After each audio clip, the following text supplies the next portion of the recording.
In the hush of a candlelit chamber, with the wind rustling through a lattice window and the scent of old parchment in the air, let us journey backward, not by gallop nor by ship, but by quiet remembrance. We return to an age of stone abbeys and thatched roofs, where illness crept not with warning, but with whispers. The Middle Ages, a time when faith and fear braided tightly, and the line between cure and curse blurred like breath on cold glass. Plagues did not always come in waves of the famous and remembered. There were lesser shadows, coughs that lingered, skin that burned without fire, dreams that left one paralyzed upon waking. These were the forgotten ailments, the subtle devastations, the fevers that took a child in the night or changed a village forever in silence. Tonight, you will not hear only of the Black Death, but of the quiet tragedies that came before and after. You will walk with monks and midwives, herbalists and beggars. You will listen to stories inked on fading vellum, etched in chapel corners, or carried in the memory of wind. Let this be your lantern. Let this be your rest. The journey begins. The Crimson Veil, St. Anthony's Fire, and the Burning Bread. It began with tingling in the fingertips, a soft, creeping sensation like ants beneath the skin. Then came the burn, furious and unrelenting, as if the blood itself had caught fire. In the narrow lanes of medieval villages, where rye bread was the staff of life, no one suspected the grain. Yet within its flour hid a fungus, ergot, that laced each loaf with invisible poison. They called it St. Anthony's Fire. For those afflicted, it was as if flame danced beneath the flesh. Limbs twisted, skin blackened, fingers curled into claws. Some hallucinated demons. Others saw saints. In the cold stone halls of the hospitaller monks, patients were wrapped in wool soaked with sacred oils, their limbs soothed in darkened rooms hung with icons of St. Anthony. The monks spoke little.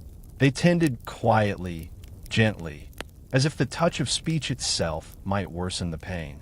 Outside, villagers whispered of judgment, of curses, of sin rising through the soil. But the monks knew better. They offered bread made from clean grain, and slowly, very slowly, the fire withdrew. The afflicted never forgot the burn, and in some places, neither did the earth.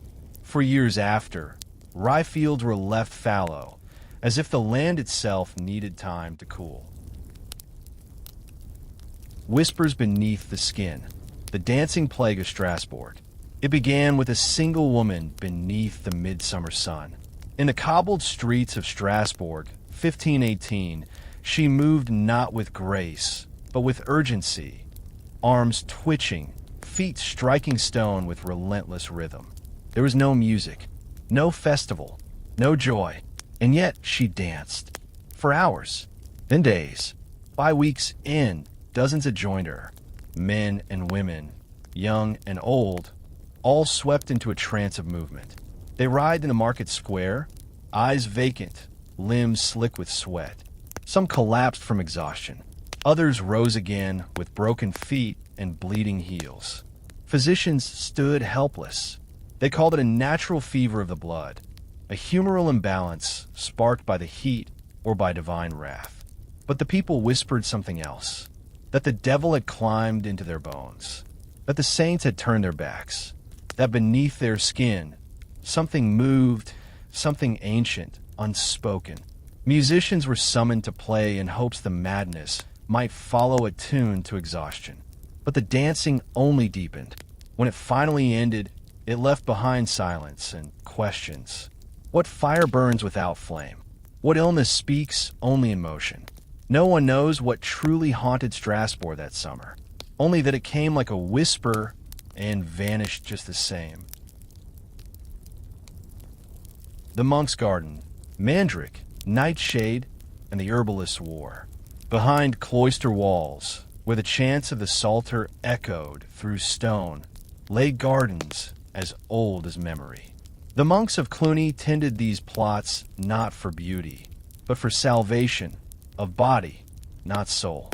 Rows of wormwood, comfrey, and fennel thrive beside dark strangers. Mandrake, belladonna, henbane. Plants whispered to those who listened. Some whispered healing. Others whispered sleep. Still others whispered death. But outside the monastery, in forest clearings and cottage shadows, women gathered the same roots. Cunning women, midwives, hedge witches. Their knowledge was deep, but unwritten. The monks called it dangerous. They called it rebellion. And so, a quiet war bloomed, one of tinctures and tonics, of what was deemed sacred and what was condemned. They argued not with swords, but with syrups, with prayers spoken over poultices, with deaths blamed on herbs, or miracles hidden in salves. The mandrake, pulled from the earth with a dog's tether and muffled ears, screamed its secrets into no one's hearing. To the monks, the garden was God's dominion. To the herbal women, the land was older still. And in that war of green, many found healing. Many found harm, but most found only mystery, rooted in silence, flowering in time. The bone woman of Wessex, healing hands and hidden knowledge. She was never taught in a cloister, never schooled in Latin, yet her hands spoke a language that monks and barbers could not. In the marshy lowlands of Wessex, among the reeds and low fog, she walked with a pouch of carved bones and bundles of dried ivy. They called her the bone woman, not for death, but for her touch, which could set a crooked limb right, or soothe a child's rattling chest with nothing more than whispered rhyme and warm stones. The church watched her with uneasy eyes. No woman should know so much of the body. Yet even priests sent runners to her cottage when fever broke past prayer. She never turned them away. Her door, like her methods, was unbarred to rank or title. She read the body like scripture, its fractures, swellings, and silences. She did not speak of spirits or saints, only sinew, blood, breath. Her touch was firm. Her cures were quiet. And when she passed, no one replaced her. Only her herb garden remained, wild and half-remembered. What knowledge dies when it is not written? What healing fades when it is passed from hand to hand and never inked to page? The plague of the quiet ones, the leper's path. They were the ones who left without a word, not cast out by force, but drawn by silence. Along the winding leper's path that curved behind the village, through bramble and wind, they walked slowly, hooded, robed, and bell-rung. To be marked a leper was to lose more than health. It was to lose name, touch, place. The disease was feared not only for the sores, but for what it unstitched in the soul, the unraveling of community. In leper houses on the fringes of woods or coastal cliffs, they prayed quietly, not for healing, but for peace. The church offered them saints, Sebastian, Lazarus, but no sacrament of return. Some claimed the disease was sin made flesh. Others knew better. It was a curse of the blood, a mystery of the skin. Still, the quiet ones adapted. They grew gardens, carved icons, played flutes to the sea. Their bells, once a warning, became lullabies in the dusk. Their path, worn by bare feet and hope, still lingers beneath moss and root. Walk it, and you might hear them, not begging, not weeping, but singing softly, as if illness had become its own strange hymn. The pilgrim's potion, healing waters of the sacred well. Hidden in the folds of a moss-covered valley, the sacred well at St. Quaifan's was said to hold curative powers that no herb or relic could rival.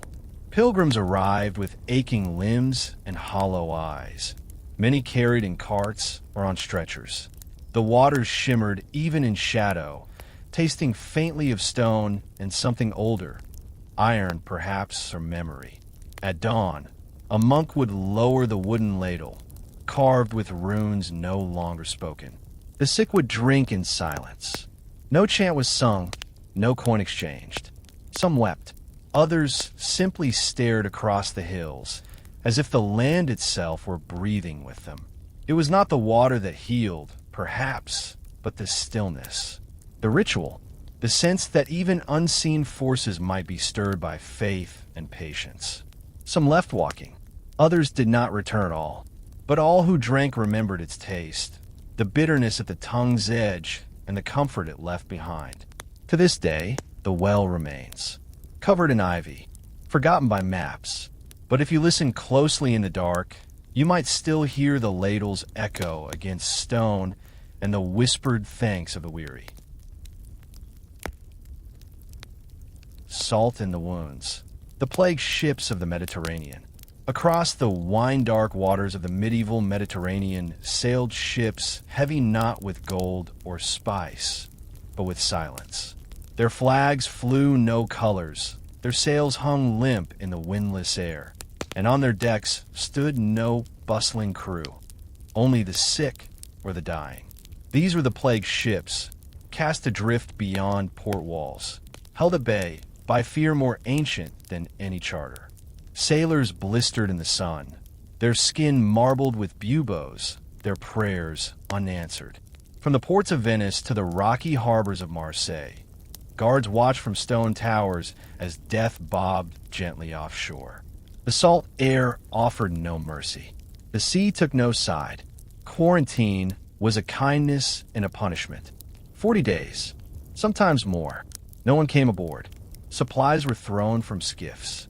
Letters went unanswered, and when the last bell fell silent, the ships were often burned, set alight with tar and oil until nothing remained but ember and ash floating across the tide. The sea does not remember names, but in dreams, some say they still see sails on the horizon, unmanned, drifting slowly toward nowhere, with the scent of salt, smoke, and something sorrowful in the wind. The bell ringers of Bruges, music as medicine. When illness crept into the breath of Bruges, before fevers claimed beds and coughing echoed down alleyways, a new sound rang out, not of mourning, but of melody. Carillon bells in the tall towers were rung, not only for prayer or passage, but for healing. Physicians had failed. The apothecaries had emptied their drawers. And so the city turned to music. Each day, at dawn and again at dusk, the bell ringers climbed the narrow stairs of the belfry and played simple tunes, litanies, harvest songs, lullabies. The tones poured over the red rooftops like warm wind. Windows opened.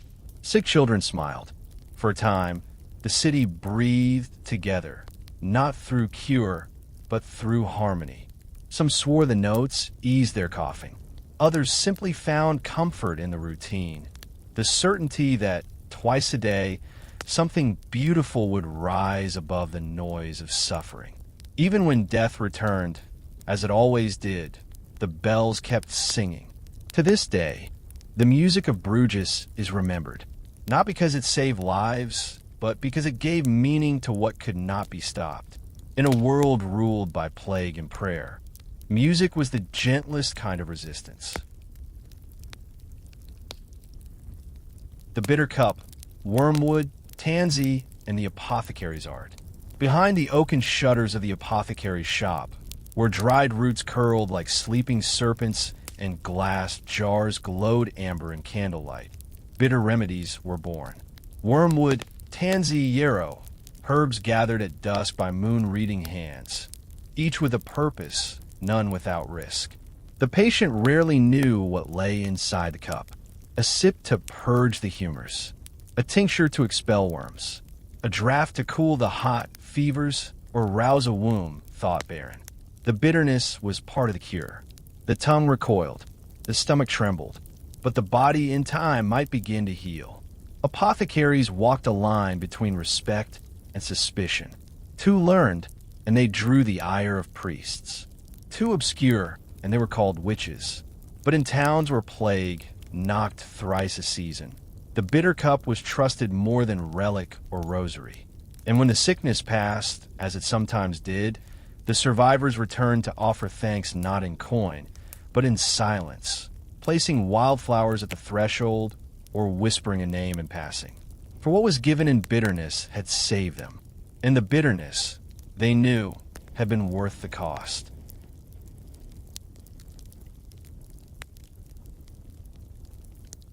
Ashes over Albi, the heretic's plague. In the shadowed valleys near Albi, not all plagues came from rats or air. Some arrived as fire and decree. The Cathars, deemed heretics by Rome, had long lived apart, tending sheep, keeping to their gospels, speaking of light and duality. But after the crusade that crushed their faith, a stranger illness began to bloom.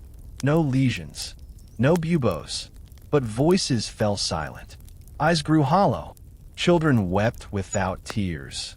The monks said it was divine punishment, that to deny the church was to invite suffering. But others, those who remembered, called it sorrow incarnate, a grief so deep it sickened the land. Crops failed, wells soured. Those who survived bore no marks on their skin, but something in them had withered.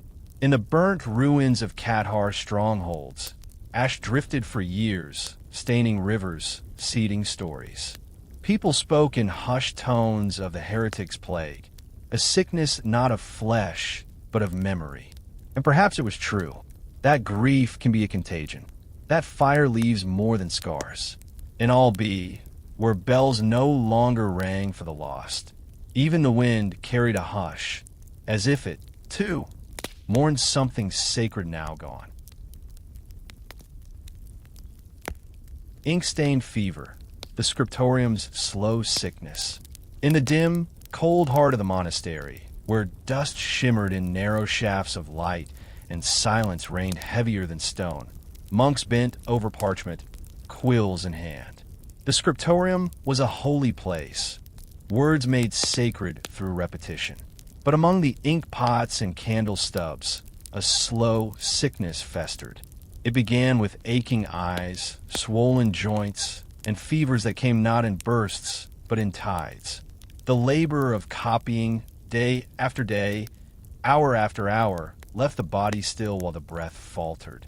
Some blamed the fumes of lamp-black ink. Others whispered of cursed texts, pages that carried not knowledge, but decay. The monks did not speak of it aloud. When a brother began coughing blood, his desk was simply left empty the next morning. His unfinished manuscript folded and returned to the shelf. They continued writing, even as their fingers stiffened, even as the cold crept deeper. Because the work was divine. Because the sickness, in its slowness, felt almost sacred, like a penance written not in confession, but in bone. And somewhere in those quiet halls, the ink still dries on half-written prayers, and the shadows remember the hands that held the quill. The stones sweat, bathhouses, and fever purging. In the cities of the Holy Roman Empire, where rivers ran thick with trade and chimney smoke, stood stone bathhouses, warm havens of steam and sweat, where sickness was lured from the body through heat and ritual. Here, amid the groaning of wood-fired boilers and the scent of lavender and lye, the afflicted came not for cleansing alone, but for a cure. The fevered sat wrapped in wool beneath sweating arches, their faces flushed, their breath rising in shallow clouds. Attendants poured ladles of hot water over them, while leeches swam lazily in carved basins, waiting their turn. They called it stone sweating, the belief that the very walls, soaked with centuries of illness and relief, could draw the poison out. Some bathed in pairs, sharing whispered prayers. Others sat alone, silent, trusting only the heat. When they emerged, skin red and trembling, they wrapped themselves in furs and salt-soaked cloth. Not all were cured, but all were lightened, as if the illness had been coaxed from their pores and left steaming on the stone floor like an offering. Even now, in some forgotten corner of a ruined town, the bathhouses breathe and the walls remember every fever that passed through. The snow fever of Novgorod. In the deep winter of 1311, as Novgorod lay blanketed in silence beneath feet of snow, a strange illness crept through the frost. It began with shivering, not the shiver of cold, but of dread. The afflicted claimed to see blue halos around torches, to hear bells where none were rung. No physician could explain it. The city had seen plague before, but never like this. The fever was slow, gentle. It lulled its victims into sleep. Pale as frost flowers, their breath thinned, until even dreams let go. Some awoke days later, changed. Others never stirred again. The priests called it a punishment for winter idleness. The healers claimed the ice spirits were angered. But the people knew better. They built fires of pine and juniper, laid down sheep pelts, and sat by the sick, singing softly into the night. When spring came, the snow melted quickly, as if embarrassed by its part in the tragedy. And those who survived said they never felt warm again. Not truly. Even now, when the cold deepens in Novgorod and the wind whistles low across the riverbanks, the old ones say, "Close your doors early." And if you hear bells in the snow, do not answer. The Cursed Mountain. Vapors of Monte Amiata. Monte Amiata rose like a sleeping beast over Tuscany, its peak shrouded in cloud and whispered legend. Once a volcano, now a healer and a danger both. The villagers below believe that vapors still seeped from its belly, foul, invisible poisons that could rot the lungs and confuse the mind. Shepherds who climbed too high returned delirious, their speech broken, their eyes unfocused. Cattle died in droves after grazing near sulfur springs. The priests blamed demons. The healers blamed the mountain's moods. Some brave souls tried to harness it. Herbalists collected moss from the shaded slopes, boiling it into bitter tonics, said to purge melancholy. Miners, tempted by the mountain's mercury veins, dug deep and lived short, coughing silver dust until they joined the silence of the earth. Monte Amiata stood unmoved through it all, watching. It gave and it took. Its breath could bless or smother. Even now, the summit smells of egg and stone. And those who walk its upper paths alone speak of dreams that linger too long and shadows that hum beneath the rock. The mountain is not cruel. It simply remembers. And what it exhales, it expects the living to carry. String and silence. The nuns of St. Hildegard. Atop the green hills of the Rhineland, the convent of St. Rupertsberg sang not only with prayers, but with music. St. Hildegard of Bingen, a mystic healer and composer, believed that illness was a dissonance, a rupture in the harmony between soul and body. Her nuns did not treat the sick with bloodletting or fire, but with strings and sound. In the infirmary, they played the psaltery and reed flute beside fevered women. Soft, simple melodies rising with the candlelight. The nuns sang, not to exorcise, but to comfort, to retune the inner world. Hildegard wrote of celestial harmonies, of green life force called viriditas, which flowed through all things. Music, she taught, could coax it back into the veins. They grew herbs too, of course, chamomile, lavender, angelica, but always there was song. Some patients recovered. Others drifted gently away, their final breath a note hanging in sacred air. Silence was sacred, too. Between each song, a hush. Not absence, but stillness. Healing's other half. And as the sun slipped beyond the convent walls, the stringed psalteries wept in gold, and the women within tuned body and spirit back into grace.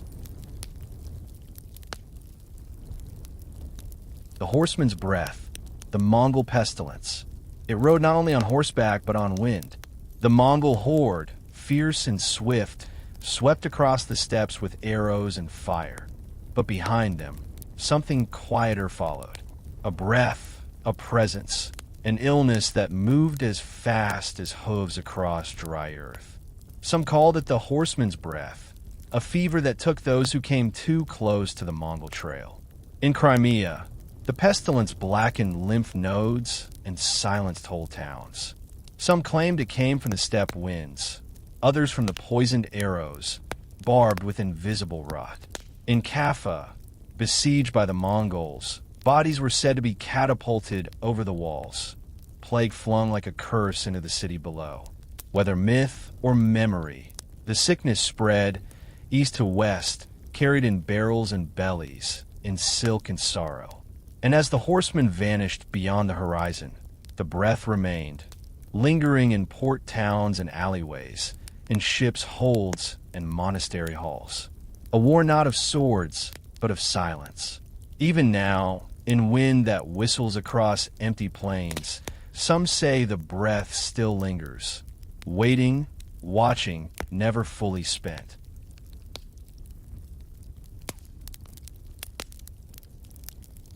Beneath the stones, the bone vaults of Paris, below the laughter of Parisian taverns and the solemn bells of Notre Dame, lies a world of bone and dust, cold and silent.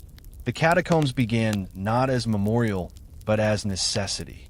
By the 14th century, the cemeteries of Paris groaned with the weight of too many bodies. The plagues had been merciless. The ground could hold no more. So they dug. Beneath the city's feet, tunnels became vaults. Bones were stacked with monastic precision, skulls and femurs arranged like altarpieces in the dark. Down there, the air was dry, the silence complete. A different kind of healing took place, not of the living, but of the earth burdened too long by the dead. Some monks prayed as they worked, whispering blessings with each armful of remains. Others simply labored in quiet, bone by bone, trying to make order out of sorrow. Even now, beneath modern streets, the catacombs hum with memory, not of horror, but of rest. Each skull a reminder that plague does not only take, it gathers, it shapes, and it waits to be remembered. The stones above bear no trace, but in the earth below, Paris keeps its most sacred silence. The fever tree, willow bark and forgotten brews. Long before powders and pills, there was the tree. Along riverbanks and shaded groves, the willow bowed its limbs toward water, and those who suffered from fever bowed with it. The bark, when steeped in boiling water, created a bitter tea. Not pleasant, but powerful. Wise women knew of it. Monks recorded it in the margins of herbals, calling it salix, prescribing it for ague and ache. In some villages, fever brew was passed down like prayer, shared quietly between mother and daughter, healer and stranger. They didn't know of salicin or chemical properties, but they knew it worked, that the shaking slowed, that the heat receded from the skin like tide from shore. The brew was earthy, tannic, with a bite that lingered on the tongue. A simple gift from tree to hand. And when the fever broke, as it sometimes did, the willow remained, unmoving, unglorious, but vital. The tree that asked for nothing and offered sleep. Even now, beside quiet waters, some claim to see its branches tremble when illness passes nearby.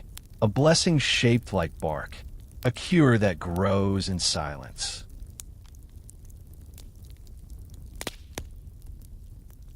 Siege within, the hunger plague of Aigues-Mortes.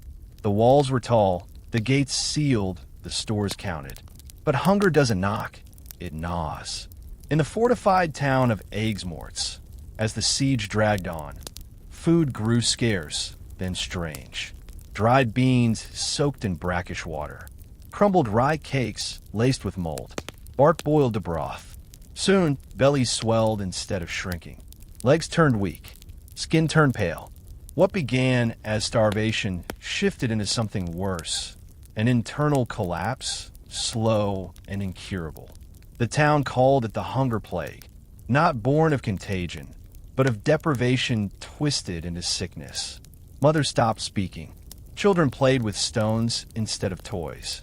The church, once full, echoed only with the shuffle of bare feet and unanswered prayers. When the gates finally opened, there were few to greet the sun, and those who survived did so with eyes too wide and voices too thin. Hunger is its own contagion. It spreads through silence, through thin air, through longing. And in Aigues-Mortes, it was written not on the skin, but in the marrow.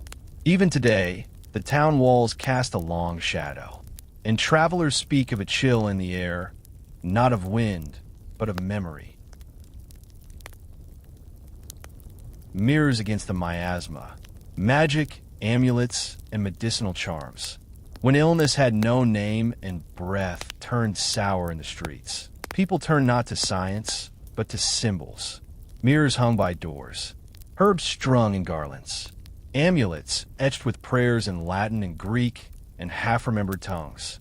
The miasma, the bad air, was feared as a creature of its own, invisible, creeping, thick as dusk, and so protections were made. Small glass orbs filled with vinegar and rose petals, charms hammered into copper discs, bells tied to ankles. Healers prescribed not only syrups, but spells. A physician might place a mirror under a dying man's bed, hoping to catch the sickness as it fled. Some even wore dried toads around their necks, believing disease would choose the toad over them. And when these things worked, when the fever passed or the cough lifted, no one questioned why. Faith, fear, and desperation often drank from the same cup. Today, those charms rest in museum drawers or buried beneath ruined walls. But once, they shimmered in candlelight, clutched by trembling hands. Magic? Perhaps. Or simply the oldest form of medicine. Hope, wrapped in silver and hung by the hearth. The prophet's fever, madness in the court of Charles VI.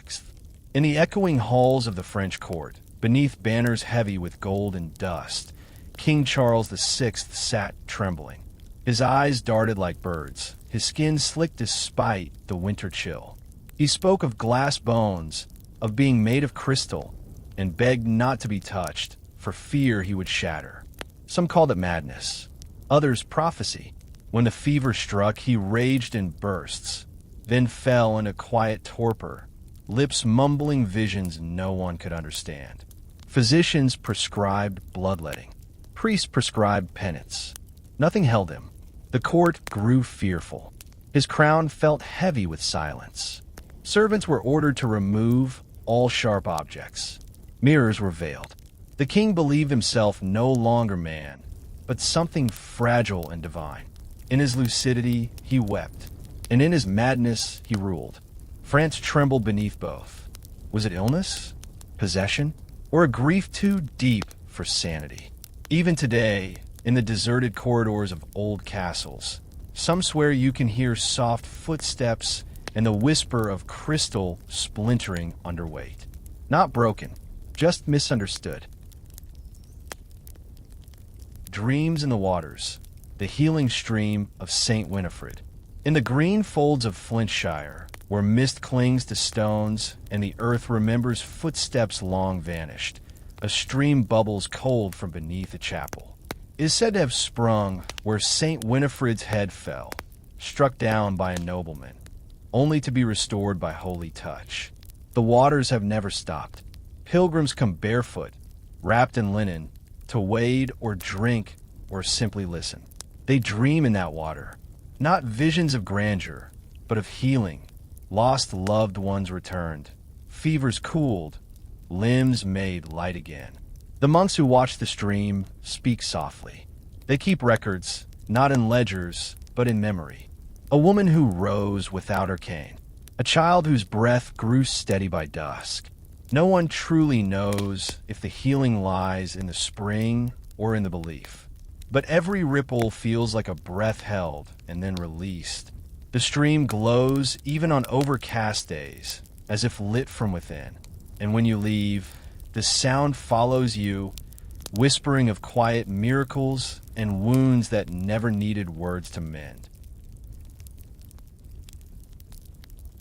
Gold for the sick, plague doctors of the Venetian elite. They came not with fanfare, but with gold-trimmed masks and gloves of stitched velvet. In plague-ridden Venice, with a scent of rot drifted over the canals and the campaniles rang funerals thrice daily, a new profession emerged, the plague doctor. But not all wore black robes.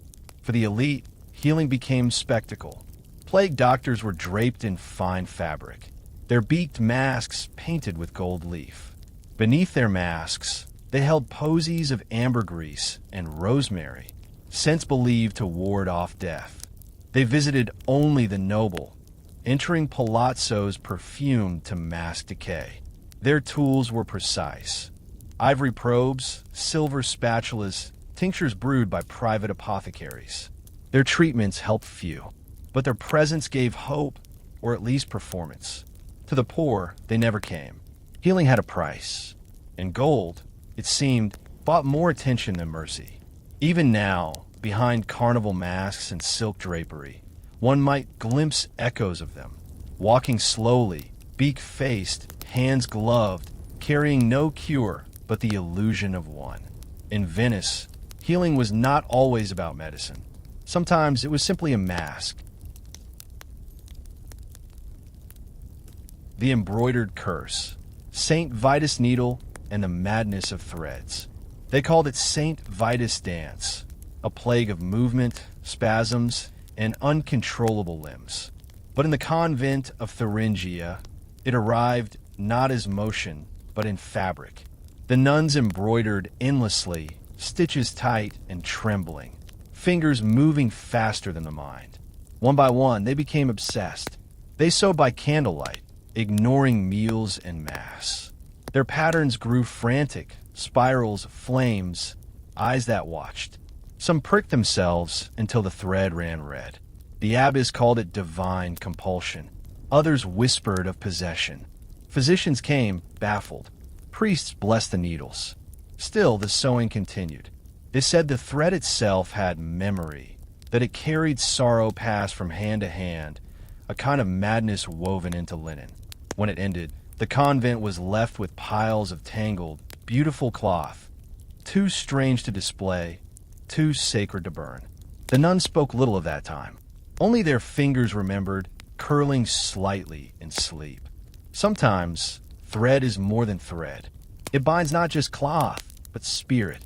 And in the quiet rhythm of the needle, illness found its own strange liturgy. The cave of stillness, isolation as cure in Gaelic traditions. In the Western Isles of Scotland, where sea winds speak in Gaelic and the sky seems stitched to the earth by mist, lie caves older than memory.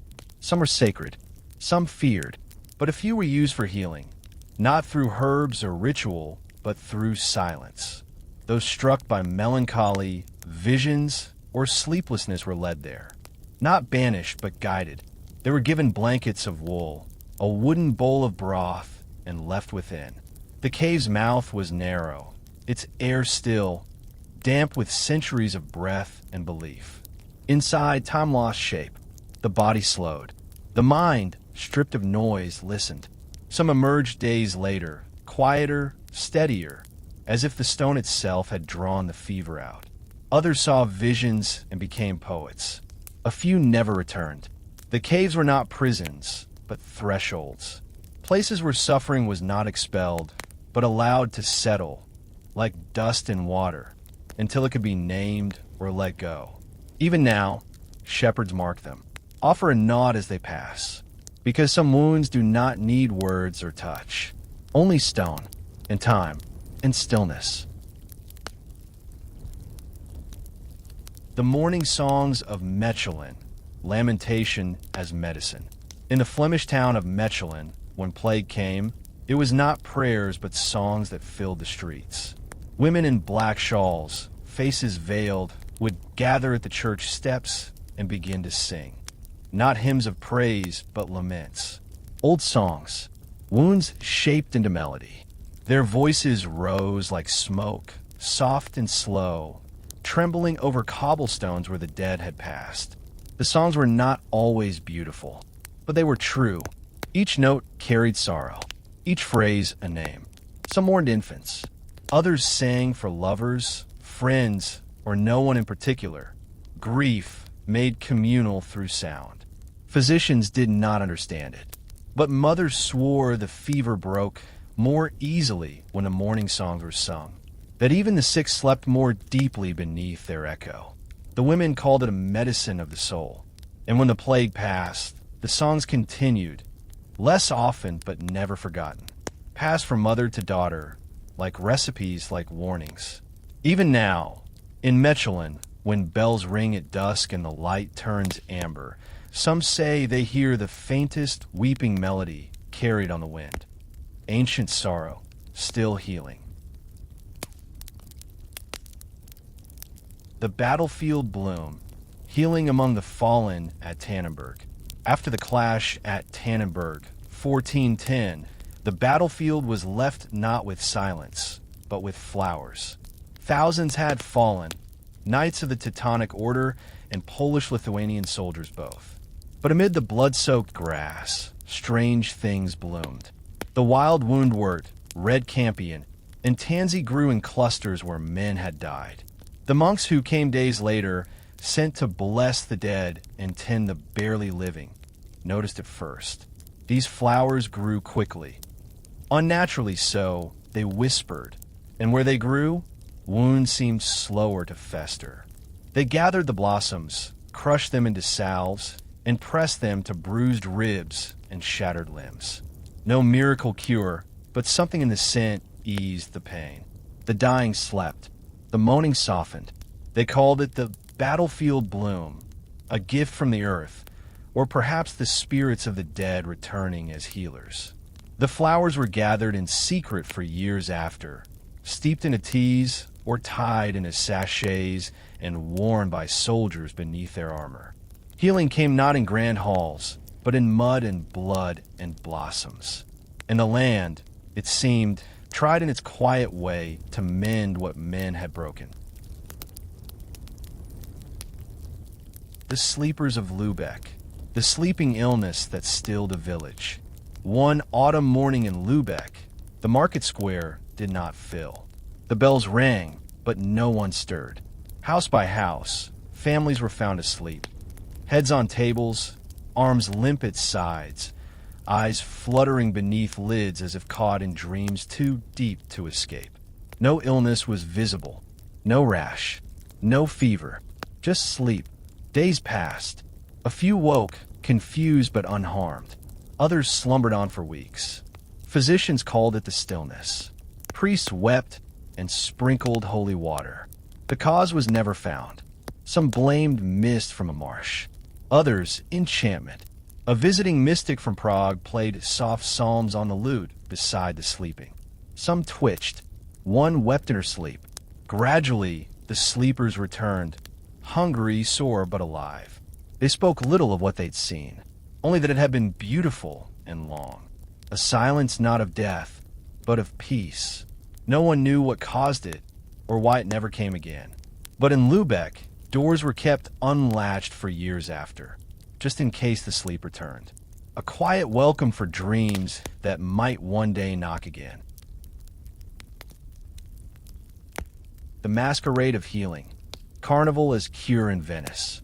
When illness hung thick in the canals, and the breath of Venice grew damp with dread, the people turned not to fasting, but to masks. Carnival arrived like a fever of joy. Colors, costumes, chaos. Even the sick, if they could rise, adorned themselves in silk and paint. It wasn't denial. It was defiance. A medicine of laughter, mischief, music. The plague doctor's mask, a beak filled with herbs, was mirrored in jesters and revelers, mocking fear itself. In the swirl of dance and procession, rank dissolved. The dying danced beside dukes. Healers observed something strange. Those who celebrated fell ill less often, or perhaps recovered faster. Whether by distraction or by the healing power of joy, Carnival became not just tradition, but remedy. And when the plague passed, the masks were folded away with reverence, not jest. Talismanic things, touched with sweat, wine, and something sacred. In Venice, healing wore no robe. It wore bells, feathers, laughter, and behind every mask was the same prayer. Let me live, just one more song, one more night, one more dance. The burned books of Salerno, lost remedies of the healer's library. The school of Salerno, once the jewel of healing in medieval Europe, held tomes that shimmered with centuries of knowledge, written in Arabic, Latin, Greek. Recipes for fevers, ointments for bites, charms for the soul. Physicians from all lands came to read, to learn, to copy. But fear came too. Fear of heresy, of knowledge beyond the sanctioned. And one night, beneath an uneasy moon, torches were lit. Shelves dragged into the courtyard. Pages torn. A fire kindled not by warmth, but by silence. They say the smoke smelled of rosemary and ink, that it curled like script as it rose. Some students tried to say what they could, pressing scrolls into sleeves, reciting remedies aloud, so they might live on in memory. But most was lost, and with it, cures for ailments we no longer even name. In the ashes, something remained, a scent, a regret, a whisper of wisdom too dangerous to survive. The healer's library was never rebuilt, but its loss is felt still, in the gaps, in the guesses, in the illnesses that never found their cure. Sometimes the greatest plague is forgetting. Stars over Cordoba, astrology in the apothecary's art. In the luminous courts of Cordoba, where lamps glowed late into the night and knowledge crossed continents like birds on warm winds, healers once turned their gaze upward before mixing herbs. The stars, they said, held more than prophecy. They charted the tides of illness. Before administering a tonic of rue or saffron, the apothecary would consult the heavens. Was Mars ascendant? Was the moon waning? Did Saturn linger in the house of flesh? A fever might be born of imbalance, not of blood, but of celestial unrest. In the hushed rooms of tiled clinics, where mosaics caught flickers of candlelight, the sick were examined not only by pulse, but by planet. Birth charts were sketched alongside prescriptions. Calendars hung beside cabinets of powdered resin and dried orange peel.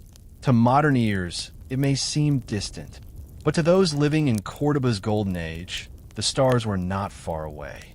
They watched, they warned, they whispered, and in the silence before dawn, as the apothecary stirred a mixture with a silver spoon, it was said he sometimes murmured to the sky, not for guidance, but for mercy. The breathless cellars, miasma and the poison vaults. Beneath the bustling streets of medieval towns, where wine casks aged in grain was stored, air turned heavy. Damp, still, these were the breathless cellars. Vaulted chambers where workers collapsed without wound or warning. The cause? They whispered of bad air, miasma, alive and hungry. In Bruges, barrels were rolled without human hands. In York, apprentices tied cloth over mouth and nose, though they knew not why it sometimes helped. The cellar was feared, even as it was needed. Scholars debated. Was it rot? Spirits? The breath of the earth itself, turning sour? Herbs were hung on hooks. Thyme, sage, lavender, believed to push back the poison fog. Bells were tied to tunics, so help could come if silence fell too long. Some said the vaults remembered too much death, that wine turned bitter where plague once hid. Others believed that air, if trapped too long, grew vengeful. Today, these cellars lie quiet, their stones cold, their stories sealed in mortar. But those who descend still pause at the threshold, listening for something unseen. A breath, perhaps, or the echo of a final gasp. The alchemist's fever, Paracelsus and the fire within. Paracelsus was not a man of soft theories. He carried a sword inscribed with sacred names and brewed medicine with fire and sulfur. In a world ruled by balance, he chased transformation. Disease, he claimed, was not sin or imbalance, but poison. And poison had its cure in itself. He mixed mercury with gold dust, heated lead until it wept. His tinctures shimmered with danger, but his patients, often those whom no one else would touch, sometimes rose from their beds, blinking like newborns in the light. The fever he fought was not just in the body, but in the soul, a fire misdirected. He sought not to quench it, but to guide it, refine it, transmute it like base metal into virtue. Healers mocked him, clerics cursed him, but he walked undeterred through burned-out inns and plague-scarred alleys, scattering dust and doctrine in equal measure. And when he died, they said his bones were warm for 3 days, burning still with the fire he tried to master. Even now, among the forgotten pages of alchemical tomes, his shadow lingers, part man, part fever, part flame. The silk path to pestilence, caravan fevers of the steppe. The silk road glittered not with gold, but with dust, centuries of footsteps pressed into the spine of the world. Along it, spices moved and silk and ideas, but also something darker, sickness hidden in linen and louse, in grain sacks and water skins. Caravans crossing the steppes of Central Asia carried not only trade, but tremor. Strange fevers struck in Kyrgyz valleys, where no healer could name them. A merchant would sweat through his robes in the morning, speak prophecy by noon, and lie still by dusk. The locals feared caravan wind, air disturbed by travel, carrying spirits angry at the ground's disturbance. At campfires, stories grew of entire processions silenced mid-journey, found by trackers days later with eyes wide and mouths frozen amid prayer. Traders burned incense beside saddlebags, hung amulets on camels. Still the path whispered. Still the fevers walked. Even now, those who trek the remnants of the Silk Road say they feel a pressure in the wind, as if it remembers each footfall, each whisper, each illness carried like silk across the spine of the world. Iron against illness, bloodletting in the Black Cloister. In the Black Cloister, where the stone corridors echoed with psalms and cold, bloodletting was ritual, not punishment nor cruelty, but healing in the mind of monks who saw the body as a vessel to be balanced, emptied, tuned. Once each season, a brother would kneel beside the sick, scalpel gleaming, bowl ready. Veins were opened gently with murmured prayers. The blood flowed dark and slow, carrying with it, they believed, the weight of sin and sickness. Afterward, the patient was wrapped in wool and silence. A fig soaked in honey placed beneath the tongue. Candlelight softened the shadows. Some awoke renewed. Others slipped deeper into sleep. But none questioned the blade. To suffer was to purge. To bleed was to obey both doctor and doctrine. Books recorded each session. How much was taken, which vein, what moon.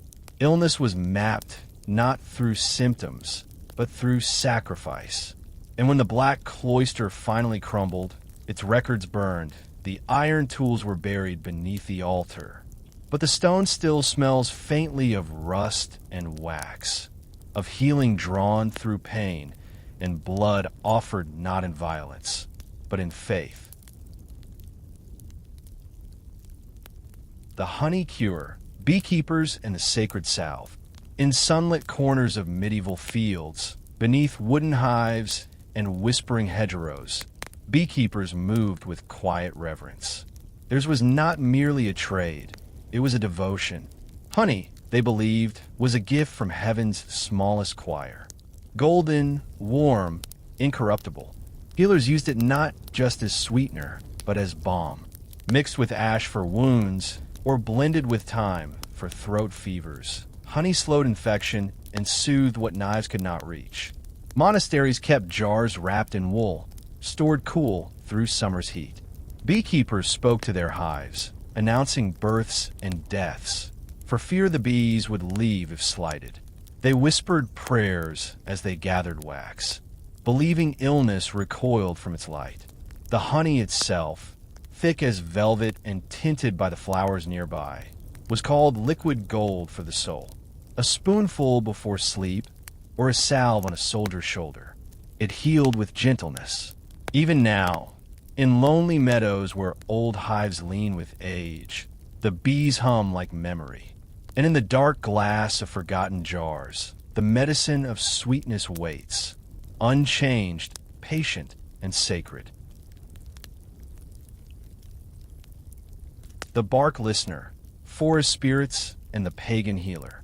Deep in the woodlands of the Baltic North, where Christian bells had not yet drowned the old songs, there lived the bark listeners. Not priests, not doctors.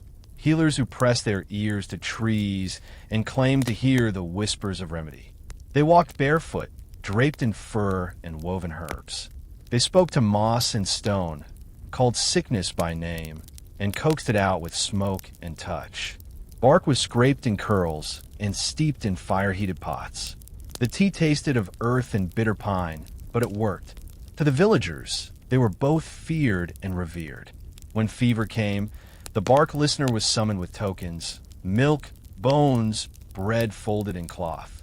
They would circle the home, speak softly to the beams, and place twigs beneath the pillow. They said the forest told them where the pain lay and how to ease it. Not cure it, never that, but soften it. In time, the bark listeners vanished, driven out or folded into legend.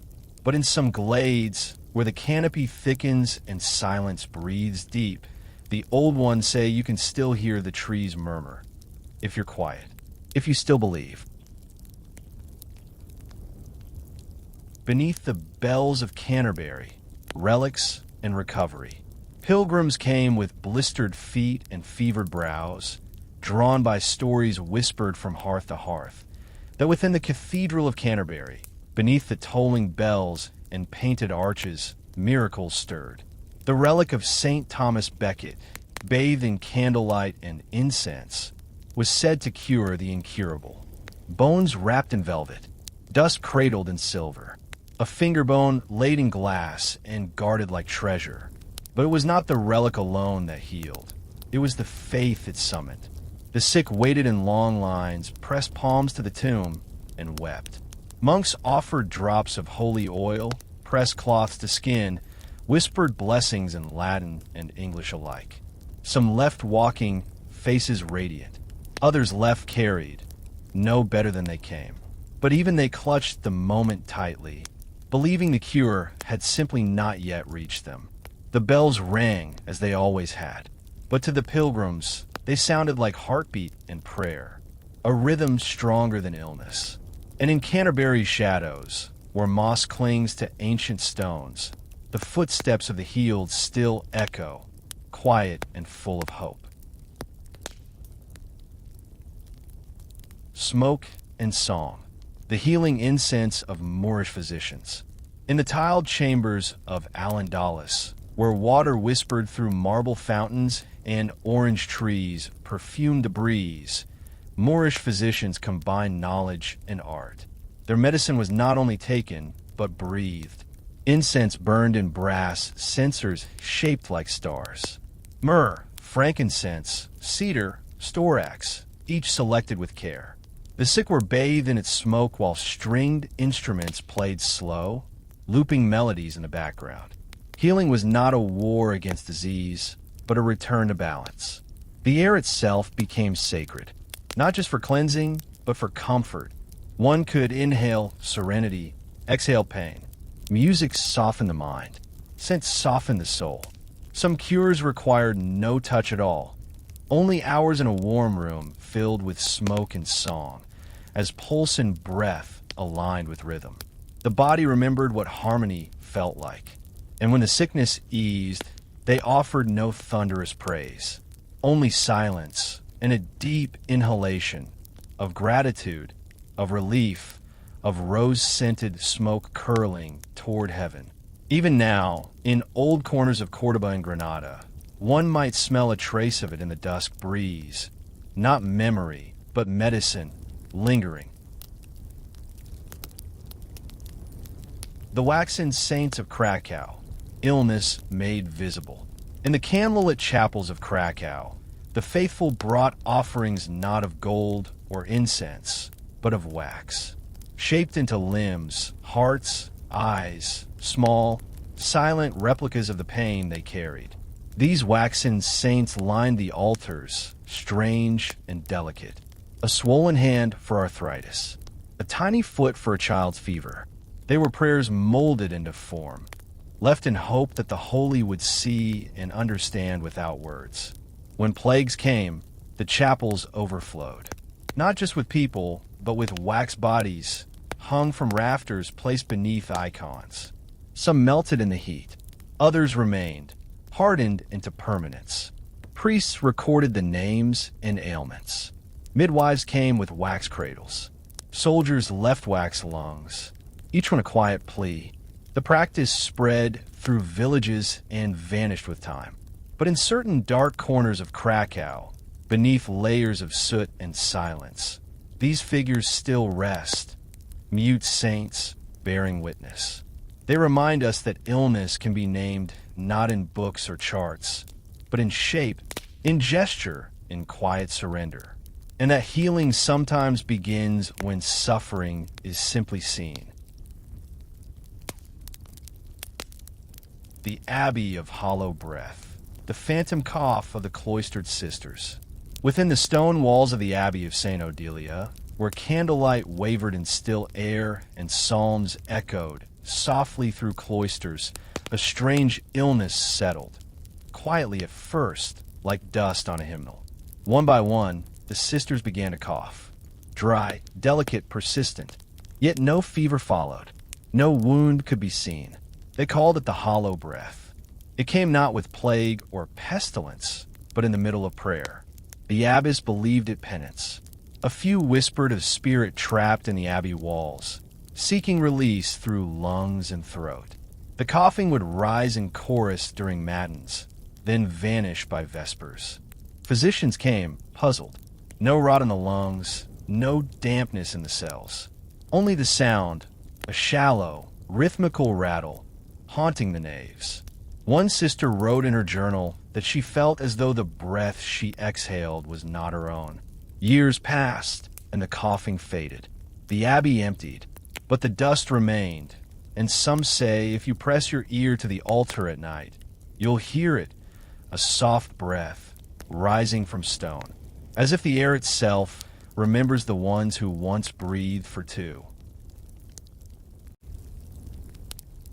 The poison grove of St. Arnold, forbidden herbcraft and forest exile.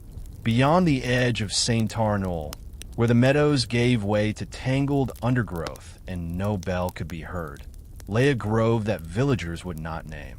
Trees there grew in twisted forms, bark blackened with old burn marks, and vines veiled the ground like warning. It was said the grove birthed poison, not only in root and berry, but in those who entered. Once, a healer named Riane was exiled for gathering herbs there. Her tonics worked, but too well. Pain vanished. Dreams deepened. One man saw his dead brother and never spoke again. The church condemned her work. They called the forest cursed, the plants unnatural. But those desperate for cures still sought her, leaving tokens at the grove's edge.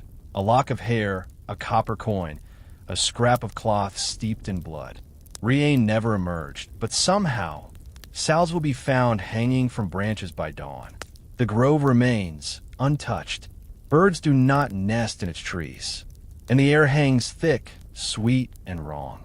Yet even now, in moments of deep sickness, some speak the name Riane in a whisper, hoping the forest still listens. The salt wind of Bergen, sea bathing and seizure spirits. In Bergen, where the mountains kiss the sea and gulls cry like oracles, the sick were led to the waves. Not to drink, nor to fish, but to bathe. Cold, salted, alive with motion. It was said the sea could pull madness from the bones, and shake spirits from the blood. Those plagued by seizures were dipped gently into titipools. The trembling would cease, if only for a while. Midwives wrapped kelp around arms and whispered charms known only in fishermen's dialects. The salt wind, too, was sacred. It carried something unseen, purifying, humbling, ancient. Parents brought feverish children to cliff edges to breathe deeply, and the salt left white streaks on their cheeks. Some returned home healed. Others did not return at all. The sea gave and took without bias. But it listened, and it remembered. Even now, when storms roll in a Bergen and waves slap the stone piers, elders close their eyes and inhale. They do not speak, but they remember the old rites, the salt wind, the sea baths, the silence. Not a cure, perhaps, but a cleansing, a surrender. And sometimes that was enough. The speaking plague, voices heard through the fever.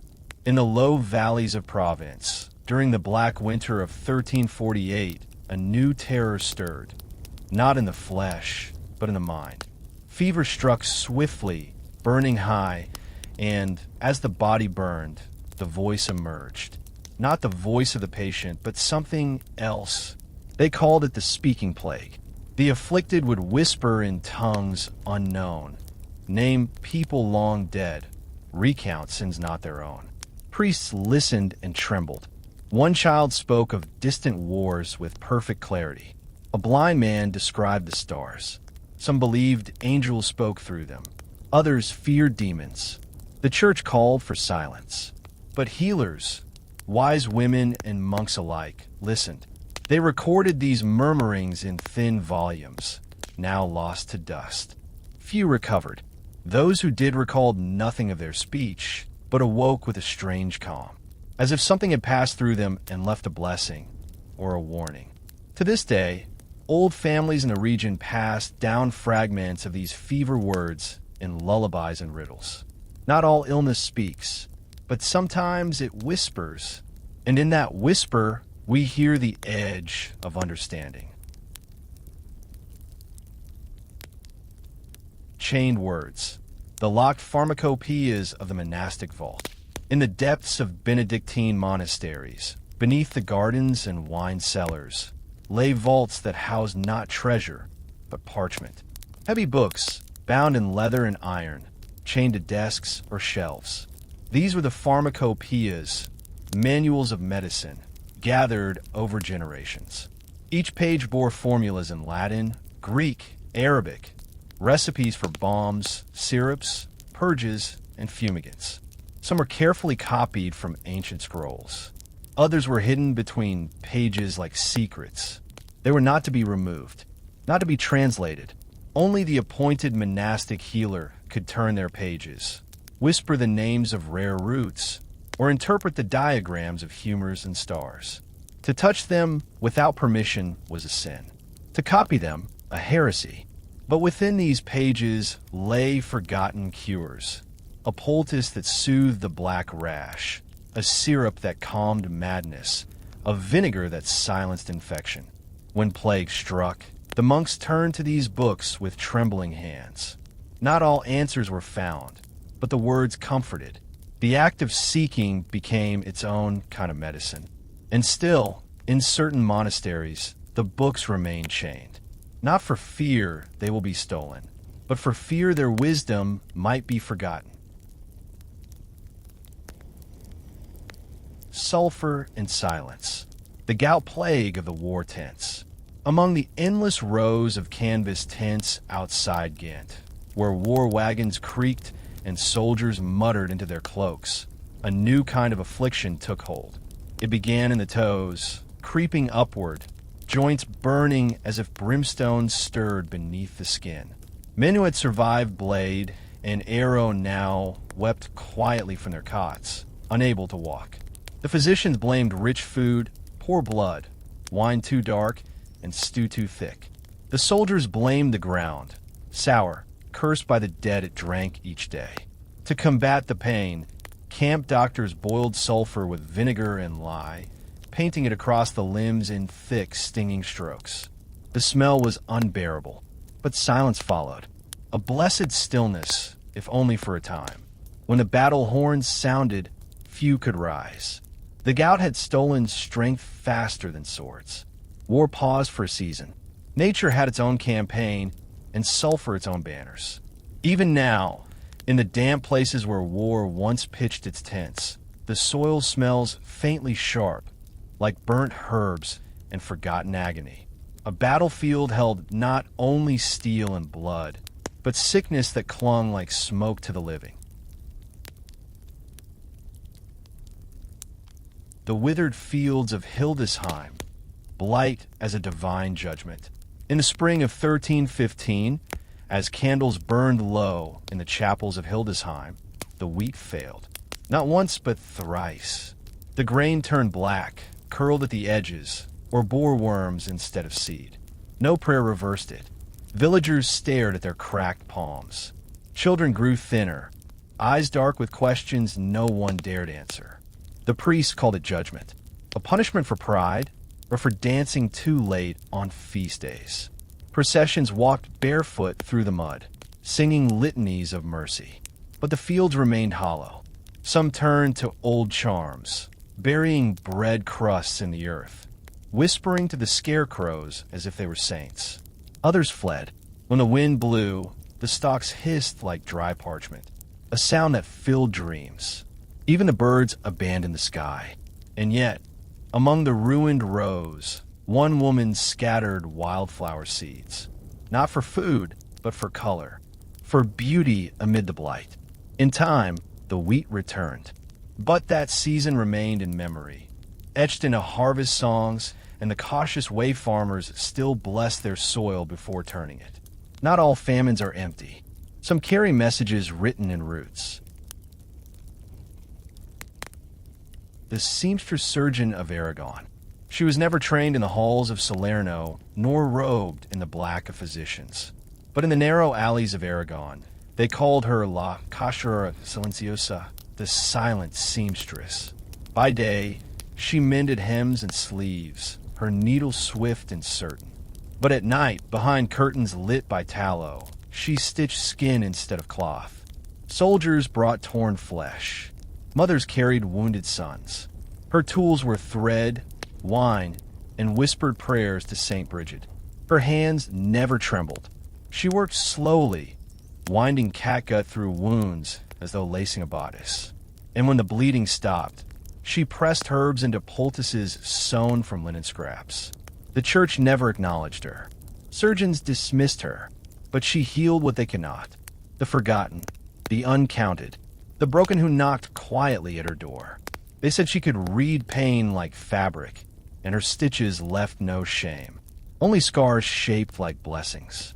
Even now, beneath the eaves of old Aragonese homes, lace doilies and sashes are sewn with patterns said to be hers, secret signatures of a woman who turned thread into salvation. The warming bones of St. Cuthbert, buried beneath the cathedral stones of Durham. St. Cuthbert's body rested in a tomb so cold it breathed frost. Pilgrims came in silence, some to pray, others to listen, for it was said that his bones gave off warmth even in the bitterest winter. A miracle, they called it. But more than one fevered child was brought into the crypt, wrapped in wool and trembling. When laid near the stone slab, some claimed the chill lifted from their bodies, replaced by a slow and golden heat. Monks recorded cases in tidy Latin. Child recovered after touch, wound closed by dawn. Mother wept when warmth passed her hands. The tomb was guarded, not by swords but by hymns. Incense burned low. Voices remained soft, respectful. The warmth was never hot, only enough to be noticed, enough to be believed. When relic hunters disturbed the crypt centuries later, the warmth was gone. But pilgrims still come, kneel, and press palms to stone. And some say, just as the wind shifts or the candle flickers, they feel it. A pulse, a memory of warmth left behind by a sleeping saint.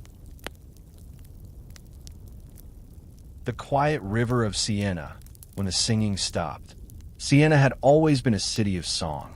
Its narrow lanes curled like staves of parchment, and from every open window came the lilting echo of voices. Nuns in cloisters, choirs in chapels, vendors humming as they prepared bread in the morning light. But in the spring of 1363, the singing faltered.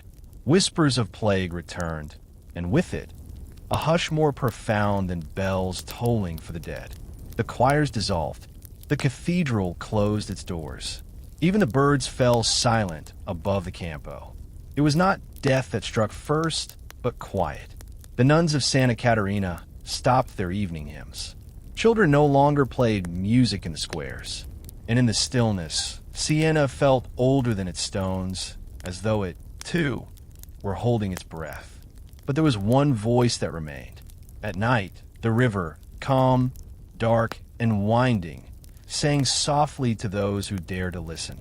A lullaby not made of words, but of movement, of memory. People gathered near its banks in silence, wrapped in cloaks and grief. And when the plague at last loosened its grip, it was a child who sang first. Just a few notes, trembling but clear. The river, having never stopped, seemed to carry the tune onward. The dust of St. Anthony, fire in the veins. They came to him burning, not with fever, but with fire beneath the skin, flesh turning red, blackening, curling like paper. The afflicted screamed of heat in their limbs, as though coals had been poured through their veins. It was called St. Anthony's fire. In the quiet abbeys where monks tended the sick, baskets of rye were inspected closely. For it was the grain, tainted with a hidden mold, that birthed the agony. Yet to those suffering, the cause hardly mattered. They only begged for cool stone, for sleep, for the fire to end. Monks of the order of St. Anthony laid the sufferers on beds of damp linen and murmured prayers over their blistered hands. The symbol of a tau cross was pressed onto their skin. In some cases, limbs were lost. In others, visions came of angels, of light, of strange voices that soothed.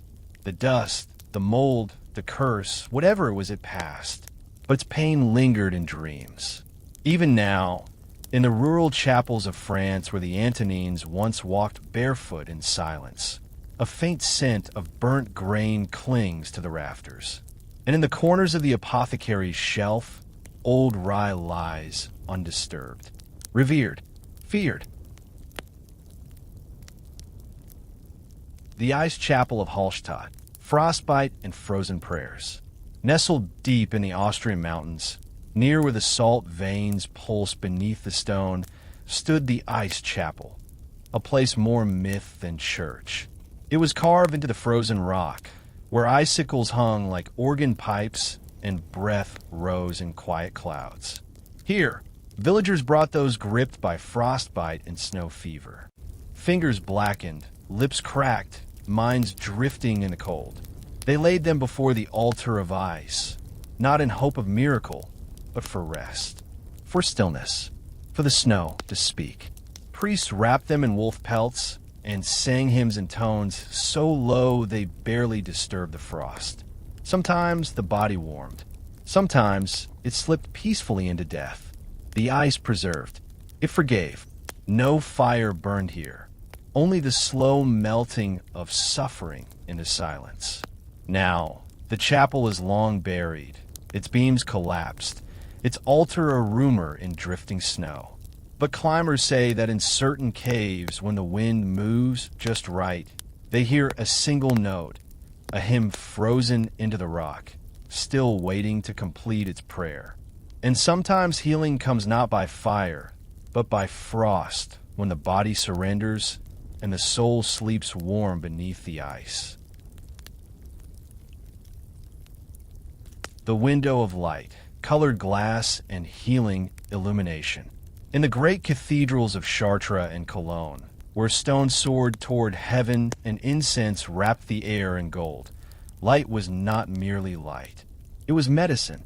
When the sun struck the stained glass windows, colors danced upon the floor. red like a healing heart, blue like clarity, green like rebirth.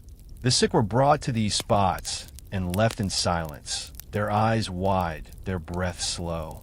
Priests said the light carried grace.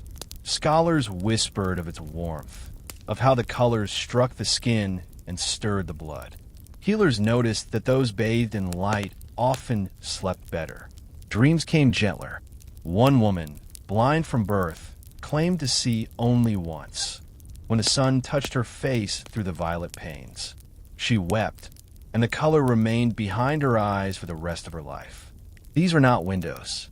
They were lenses into the divine, medicine shaped in lead and fire.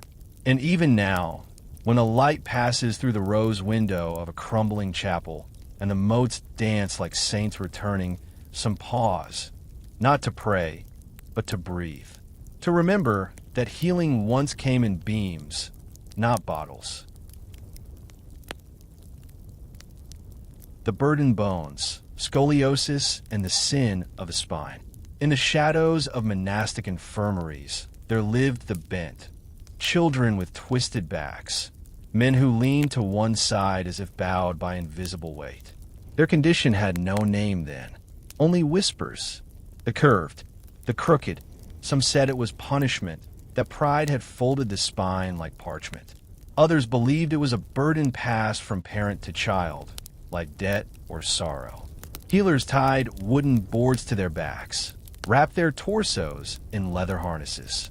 At night, the bindings were loosened, and liniments of poppy and goose fat massaged the aching joints. But nothing straightened, only softened, and the pain, though dulled, remained. A few found solace in song. A bowed woman in Genoa sang lullabies that could still a crying infant. A crooked boy in York became a master of bells, knowing just where to place his weight for the clearest toll. Not all ailments are cured. Some are transformed. And in the dusty corners of cathedral murals, if you look closely, you may see one figure among the saints who leans, not from reverence, but from truth. Bent, but not broken, blessed in their bearing. The flute healers of Tabriz. Along the silk-lined lanes of Tabriz, beneath blue domes and archways heavy with jasmine scent, a peculiar guild once moved through the night, the flute healers. They did not carry herbs or knives, only instruments, long, reed-thin flutes carved with care, painted with saffron dye. They played outside sick rooms, not entering, not speaking, only breath and tone. It was said the melodies could stir the lungs, soothe the mind, even coax back a soul wandering the edge of fever. The tunes were slow, spiraling like smoke, never repeating. In hospitals built of marble and light, physicians began to request them. Let the breathers come. They'd whisper when no medicine worked. And sometimes, after the third night of song, a fever would break. The flute healers never stayed. Their names were never written. They walked on, playing through alleyways, turning illness into music. And though the guild vanished with empire and time, in Tabriz, old street musicians sometimes pause beside the ill and play a single note, a whisper of that ancient cure. Not every illness needs a potion. Some simply need to be sung back into stillness. The ban on laughter in the courts of pest. In the cold, stone-lined chambers of pest, where nobles dined beneath faded banners and courtiers whispered behind gloved hands, a decree was passed. Laughter was forbidden. The year was 1389, and a strange affliction had taken root in the court. A trembling of the chest, a pain in the ribs, a sharpness behind the eyes, all following fits of mirth. At first, it was thought to be coincidence, but then a jester collapsed mid-joke. A lady of rank died with a smile frozen on her face. Healers were baffled. Priests urged silence. And so, the court grew quiet. Jokes were outlawed. Smiles discouraged. Storytellers exiled. Laughter, it was said, stirred something dangerous in the blood. The illness faded with time, but the silence lingered like perfume. It clung to the drapes and the air, and even long after, when peace returned to the city, nobles at banquets still covered their mouths when they chuckled, half in habit, half in fear. Even now, in the deeper halls of Old Pest, you may find a carved mask with sealed lips, once worn by a fool made mute by decree. A reminder that joy, too, was once seen as a contagion. The Bleeding Tree of Moravia. On the outskirts of a forgotten Moravian village, there stood a tree that bled. Its bark was pale and rough, but when struck, thick red sap would spill like wine onto the earth. Villagers called it sacred. Others called it cursed. They believed the tree had absorbed the sorrow of generations, the deaths, the stillborns, the quiet plagues. In time, it wept for them. When a sickness swept through the valley, people made offerings to the tree. Bits of wool, coins, slices of bread. In return, they scraped the bark and drank the sap in drops, believing it could cleanse the blood, soften the fever, carry their pain into the roots. Some were healed, others were not, but no one ever blamed the tree. Children whispered that if you listened closely at dusk, you could hear it breathing. Monks came to take samples. The church burned it to the ground. Yet, decades later, a sapling rose nearby with bark just as pale. And when the wind passed through its young leaves, the ground beneath it always seemed damp, reddened with memory, as though grief itself had learned to bloom. The Dancers of Aachen, the Plague of Movement. In the town of Aachen, on a midsummer morning thick with bee song and incense, a single woman began to dance. Not with joy, but with urgency. Her feet moved with wild rhythm. Her hands shook with invisible music. She did not stop. Soon, others joined. Men, women, children. Dozens. Then hundreds. They danced through markets, over bridges, into churches, eyes wide, faces blank. Priests begged them to stop. Physicians bled them. Still they danced. This was no festival. It was a sickness. The dancers' plague, they called it, a fury of limbs, a possession of flesh. Some danced until their hearts gave out. Others collapsed and rose again, drawn forward by something unseen. Healers tried music to calm them, but it only fed the fire. Drums were banned. Streets were cleared, but the rhythm continued inside them. No cure was ever found. The madness passed like a storm, leaving silence in its wake. And now, in Aachen's old courtyards, paved in worn stone and ivy, locals say that on certain nights, if you listen carefully, you might hear a faint tapping, like footsteps, like heartbeat, like the echo of feet that once could not stop. The woven cure, wool wraps and herbal bandages. In quiet cottages tucked between fields of barley and heather, healers turned to what they had. Wool, herbs time. No apothecary jars. No tinctures of rare spice. Only hands, cloth, and plants gathered at dawn. Wool was spun not just for warmth, but for healing. Wrapped tightly around joints, it was believed to draw out pain, to soften fevers. Elderberry leaves were stitched into its folds. Rosemary soaked in wine was pressed between the layers. These were not grand cures, but humble ones. A grandmother weaving a wrap as she hummed. A shepherd binding his leg after a stumble. A mother sewing mint into her child's scarf. The wraps retained heat and memory. When unwrapped, they smelled of time, sweat, and healing. Sometimes, they were buried in the garden when the illness passed, as if the cure itself needed to rest. Few remember their names now, but in the colder villages of the north, where wind slips through shutter cracks, some still tuck dried lavender into wool wrappings at night. Not for style, but for comfort. For the body, after all, still remembers what it means to be held. The library that healed nothing. The flame of Buddha. In the hilltop citadel of Buddha, where falcons circled and silence ruled the towers, there once stood a library unlike any other. Its shelves sagged beneath the weight of wisdom. Volumes of healing, texts of stars, scrolls of bone-setting and bloodletting. Scholars traveled far to touch its pages. They spoke in hushed tones of lost cures and ancient poisons. But the library healed no one. Not the fevered boy who was brought to its door. Not the limping knight who begged for a salve written in ink. It was a place of study, not action, of knowing, not doing. The pages remained pristine, uncreased by urgency. When plague came to Buddha, the physicians locked themselves inside, reading feverishly. But the books were too old, too cautious, too unsure. None dared test the words. None took the leap from parchment to pulse. And so, the library burned, not from enemy hands, but from within. A candle left too near a page, or a choice made too late. Only ashes remain now, and stories of knowledge kept too closely. For what use is a cure unread, a remedy untried, a flame that forgets to warm? The silent ward of Dijon, where voices were lost.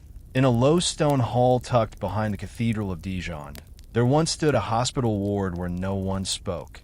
Not the sick, not the healers, not even the passing priests. It was called La Salle du Silence, the silent ward. The affliction that filled its narrow cots had no fever, no sores, no rash. Only a vanishing voice. People would arrive speaking clearly, only defined. Over days, sometimes hours, their words slipping into air, their throats tightening until only breath remained. Some believed it was a spiritual sickness, a punishment for words misspoken. Others suspected the plague of silence was born in damp stone or in the ink of poorly written psalms. Healers treated it with steam from boiled rosemary and whispered prayers, not shouted sermons. They used bells instead of voices, gestures instead of diagnoses. Patients learned to speak with eyes, with hands. And yet, the silence brought something unexpected: peace. In the quiet, pain softened, fear lessened. Stillness became a kind of balm. The ward is gone now, replaced by brick and glass. But some say when wind passes through Dijon's alleys in winter, it carries no echo there, only hush, like the memory of voices gently laid to rest. The stained tunic, illness marked by thread. Before charts and bloodletting tools, before the learned words of scholars, there was thread. In the weaver's halls and the healer's rooms, illness was once recorded not in ink, but in cloth. When a man fell ill, a strip of his tunic might be stitched with black thread across the chest. A child with cough would wear yellow near the sleeves. Red thread meant fever. Green, a wasting sickness. The tunic became a living record, a tapestry of the body's sorrow. Mothers stitched charms into the hems, stars for strength, knots for warding off death, crosses hidden near the ribs.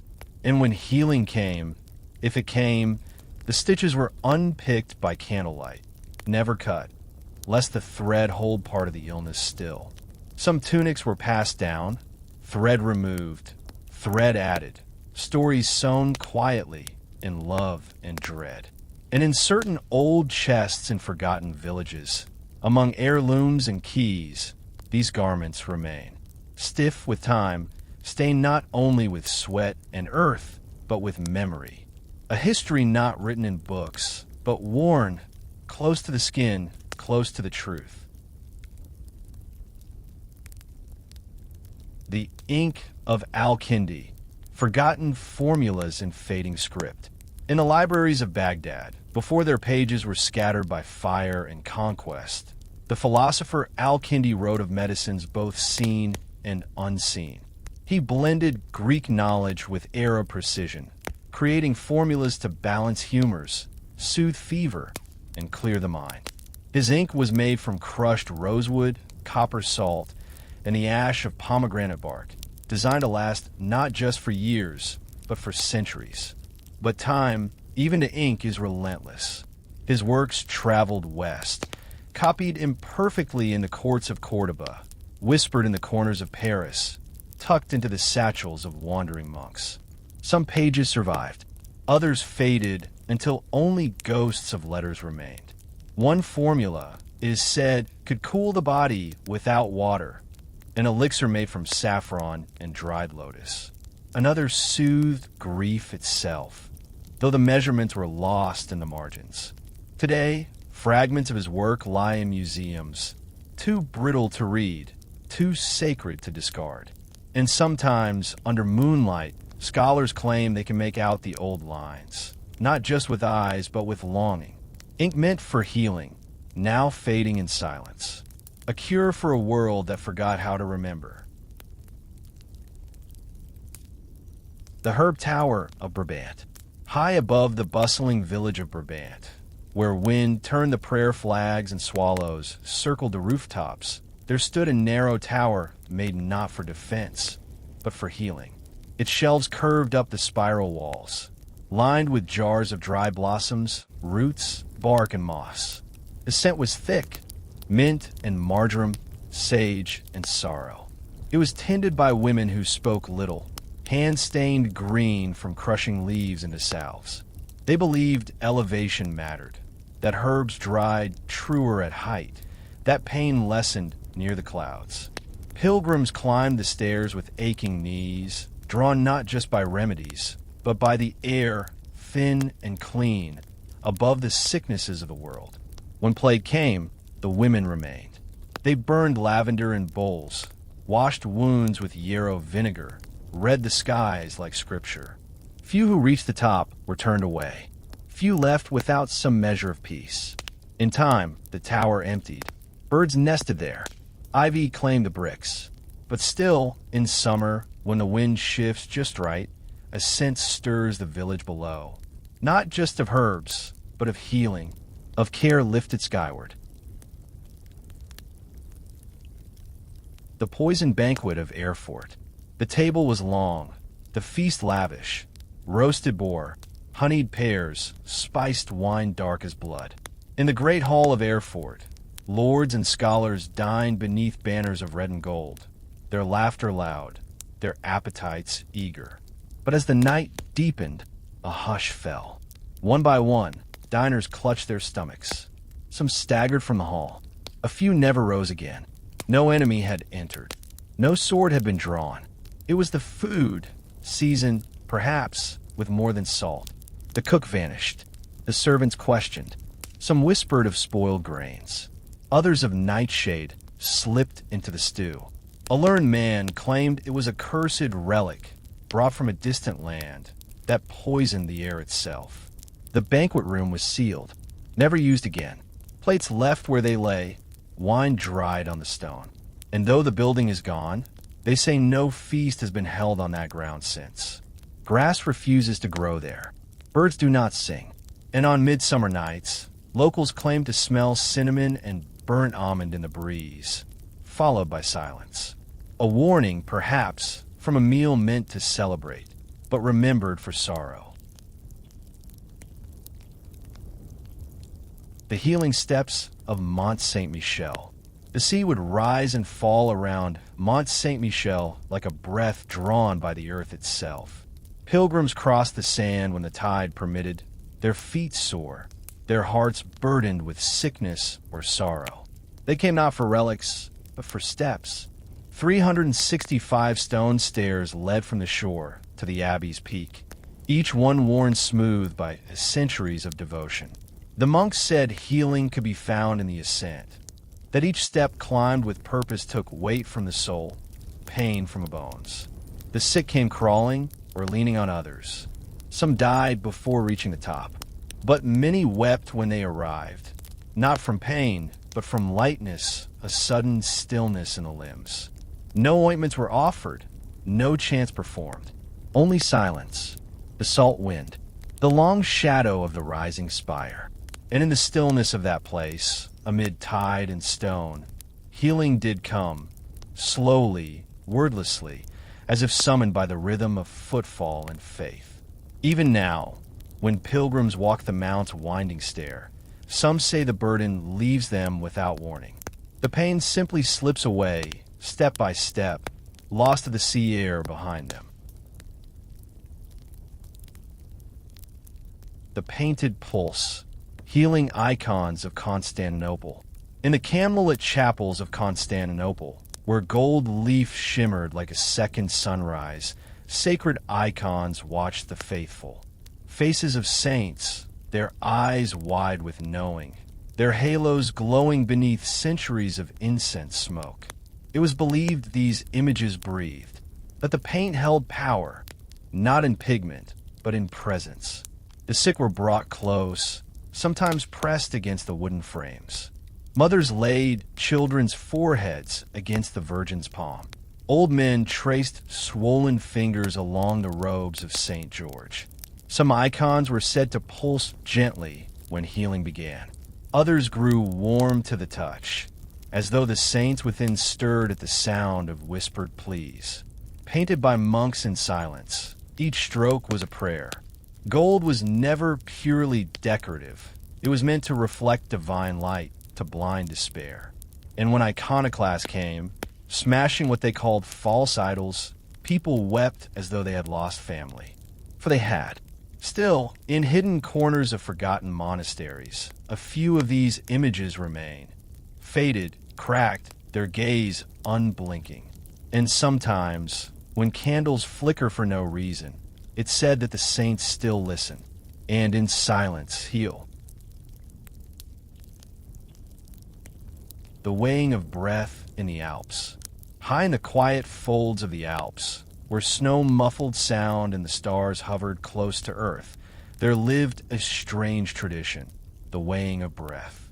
When illness took hold, lungs tight, ribs aching, villagers would bring the afflicted to a hut built from stone and goat's wool. There a healer sat with scales carved from ashwood, old as the stories whispered by firelight. The breath was not seen, of course, but felt. The patient would exhale into a cloth held over the scale, and the healer would watch how it dipped, how long it lingered in the cold. A heavy breath meant hope. A light one, perhaps farewell. They believed illness had weight and health had gravity.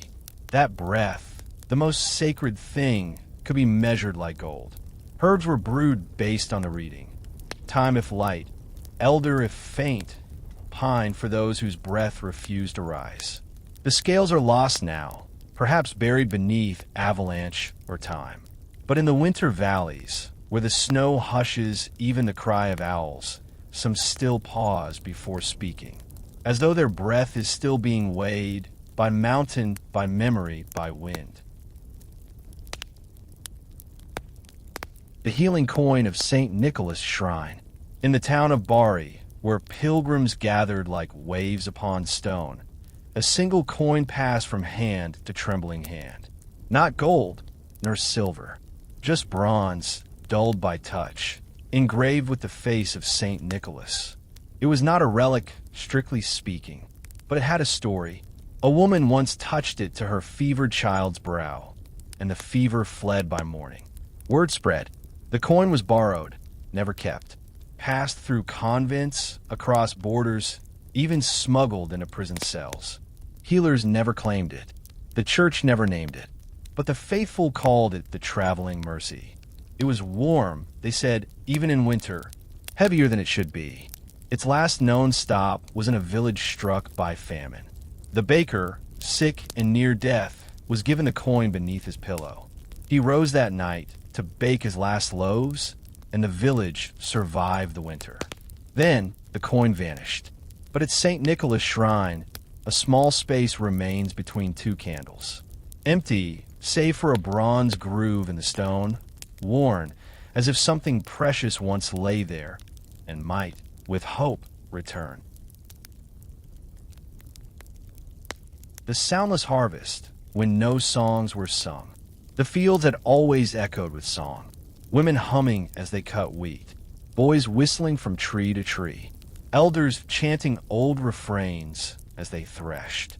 But in the harvest of 1349, As plague dust settled over the land like ash, the music stopped. Hands still moved, sides swinging, baskets filled, but no voice dared rise above a whisper. They feared breath itself, fear that sound might stir the sickness waiting in the air. Even the birds were quiet, their nests heavy with uneaten grain. No one called across the fields. No one laughed at spilled milk or told stories of saints and wolves. Just silence, broken only by the rustle of stalks and the soft weep of wind. Some said the silence cured them, that quiet was cleaner than joy, safer than praise. Others said the silence made the plague worse, that even the land grew sick without song. In time, the singing returned, hesitantly, like the first green shoot after frost. But the fields remembered, and now, during the last harvest moon, some farmers still begin the first cut in silence, listening in reverence for the sound that once held back the dark. The herbal bells of Sigtuna. In the quiet town of Sigtuna, where frost clung to rooftops and the lake whispered to the shore, the sick were not summoned with voices, but with bells. Not made of iron or bronze. These were strung from dried herbs. Thyme, yarrow, lavender, wormwood. They hung above thresholds and infirmary doors, tied with twine, swaying softly in the wind. When illness entered, the bells rustled, a dry, papery chime like the hush of turning pages. Healers believed that sound carried healing, especially when it was fused with scent. A single bell over a child's cradle might ward off fever. A bundle above a traveler's cot was said to draw out chills and nightmares. In winter, the bells were brought inside and placed near the hearth. The warmth released their fragrance, and the chimes sang in dry whispers. Over time, the tradition faded. Iron replaced herb, brass replaced breath. But in some corners of Sigtuna's oldest homes, if you pass by in early spring, you may hear a soft, rattling hush. And if you look up, you might see them still, bundles of faded plants swinging gently in the breeze, offering silence, scent, and solace. The quarantine walls of Ragusa. The Adriatic glimmered bright, but the gates of Ragusa stood closed. In the year 1377, the city made a quiet vow. To protect life, they would close the sea. Ships arriving in the harbor were held for 40 days. Giorni, quarantine. Those on board remained in sight of the city's domes, but were forbidden to land. On the nearby island of Lacrum, they waited.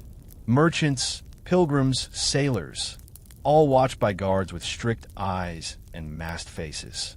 Stone walls were built, not thick with hatred, but with fear, with hope. The city's priests blessed the boundary, not a prison, but a promise. And as time passed, Ragusa remained untouched while others faltered. Within those walls, the sick found healing or death apart from the crowd. And the healthy walked freely in the city, grateful but hushed.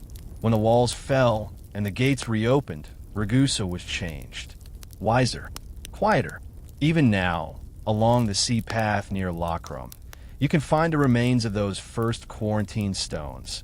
Moss-covered, sun-warmed, half-forgotten. But if you pause, you may hear the echo of a waiting bell, or the sea's hush as it once held its breath for 40 days. The bitter spring of Plombières. Tucked deep in the Vosges Mountains, Plombières was known not for grandeur, but for its water. It ran hot from the earth, clouded, sulphurous, bitter to the tongue. But it was said to cure. Monks first bathed in it, seeking relief from aching joints and sour bellies. Later, emperors visited in secret, soaking in silence, wrapped in steam.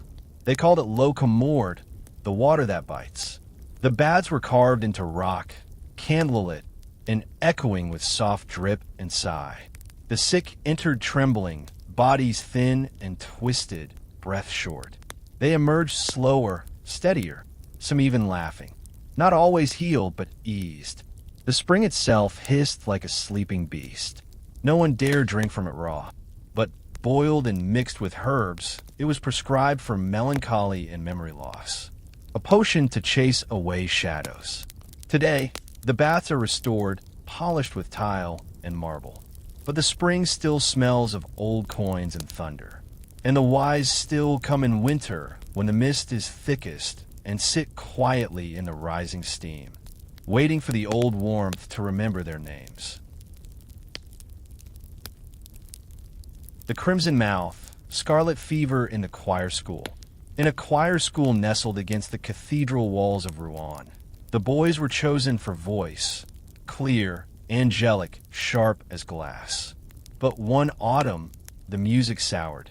It began with a sore throat, then a rash, then the mouth. The tongue turned red, raw, and swollen, as though dipped in fire. Scarlet fever, they would later call it. But then, it was only known as the burning hush. The choir master insisted on silence. No practice, no song. He walked the halls in soft shoes, praying with dry lips. The boys coughed in bed, eyes wide, the echo of hymns still fluttering behind their ribs. One child sang in his sleep, voice high and trembling, even as fever soaked his sheets. The others listened. Some wept. The music had not left. It simply hid behind the sickness. When spring came, the fever lifted. Some boys never returned, but those who remained sang differently, not louder but deeper, as if they knew the cost. To this day, choir boys in Rouen wear a crimson ribbon during Lent, a silent tribute to the voices nearly lost and the holy hush that healed them. The leper's confessional. Hidden behind the apse of a rural chapel in Gascony, there was once a small wooden booth built not for absolution, but for dignity. It was the leper's confessional. Too ill to enter the church, too feared to kneel beside others, the afflicted came to that window in the night. The priest would sit on the other side, separated by stone and silence, and listen. They spoke of lost families, of dreams that no longer bloomed, of the loneliness that clung heavier than disease. The priest rarely spoke. He just listened, and that perhaps was enough. Some said the booth itself became holy, soaked with so much grief it grew soft. Birds nested in its eaves. Pilgrims left offerings, coins, candles, bread. One night, it said, a man arrived not to confess, but to thank the silence. He left a single rose carved from ash wood and vanished. The confessional crumbled with time, but stones remain, tucked in the chapel wall, moss-covered and cool.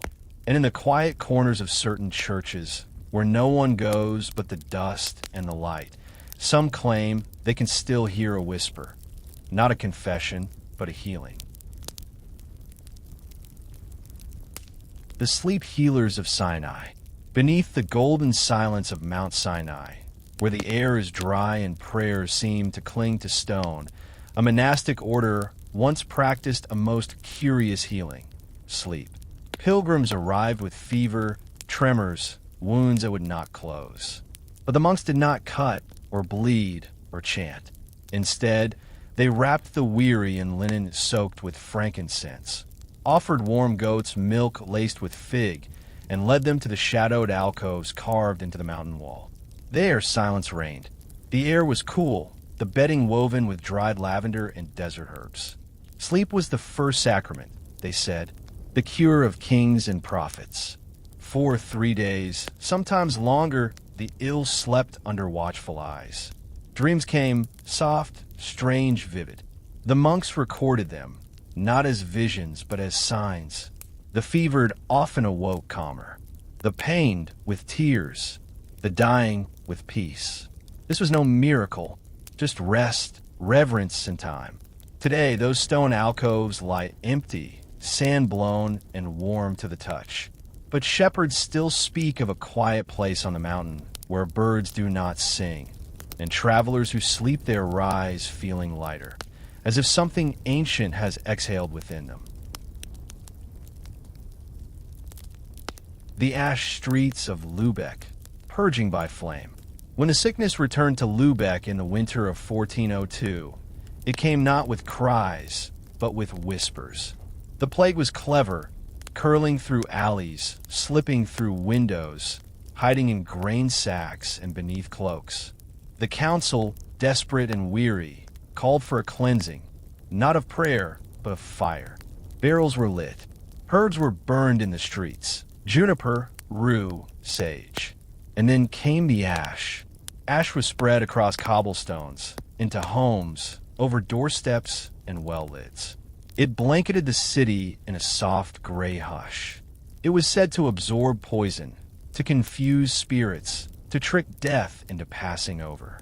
At dusk, children carried baskets of cooled cinders, marking thresholds. The air smelled of earth and smoke. The city seemed quieter. Even the sick breathed more easily.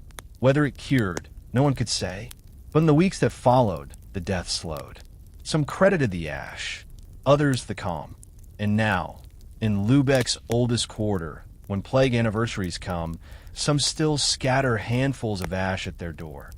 Not in fear, but in memory. A ritual not of fire, but of softness, of soot and silence. The Rhythm Room. Healing by repetition in the Low Countries. In the Low Countries, where fog clung to riverbanks and bells echoed across canals, a small convent practiced a kind of healing not with herbs or holy water, but with rhythm. A single room, round as a coin and windowless, was set aside for the afflicted, those who trembled, who could not sleep, who heard voices not their own. They were led inside and given small stones, hollow flutes, or drums made from stretched sheep gut. No speech, only sound, repeated. Monks sat with them, tapping slowly. Breath matched beat. Thoughts quieted. A woman racked with grief tapped her thumb against wood until her tears slowed. A boy who stammered began to hum in time with the drum and forgot to be afraid. The rhythm never ceased, only changed. Soft, slow, constant. Some healed, some simply rested for the first time in months. No records remain of their songs. No sheet music was ever written. But in that rhythm room, healing was measured not in days, but in beats. And now, in certain churches across Belgium, you may find a worn circle in the stone floor where no pew stands. Sit there long enough, and your breath might find its own forgotten rhythm. The Dream Burials of Girona. In medieval Girona, the dead were sometimes buried with scraps of parchment tucked beneath their tongues, fragments of dreams written hurriedly by trembling hands. They were not scripture, nor poetry, but the final thoughts of the fevered, preserved as medicine for the soul. A woman dreamed of walking barefoot through fields of wheat taller than towers. A boy saw a bridge of stars leading to a gate of wool. These visions were copied by monks, blessed with oil, and laid to rest with the body. They believed that dreams carried truth, that they could guide the soul through purgatory or speak to the living in whispers through roots and soil. After certain burials, the sick among the mourners were said to recover, not quickly, but gently, like waking from a long, heavy sleep. Some said the dreams pulled the illness into the ground with them, offering one last service to the world they left.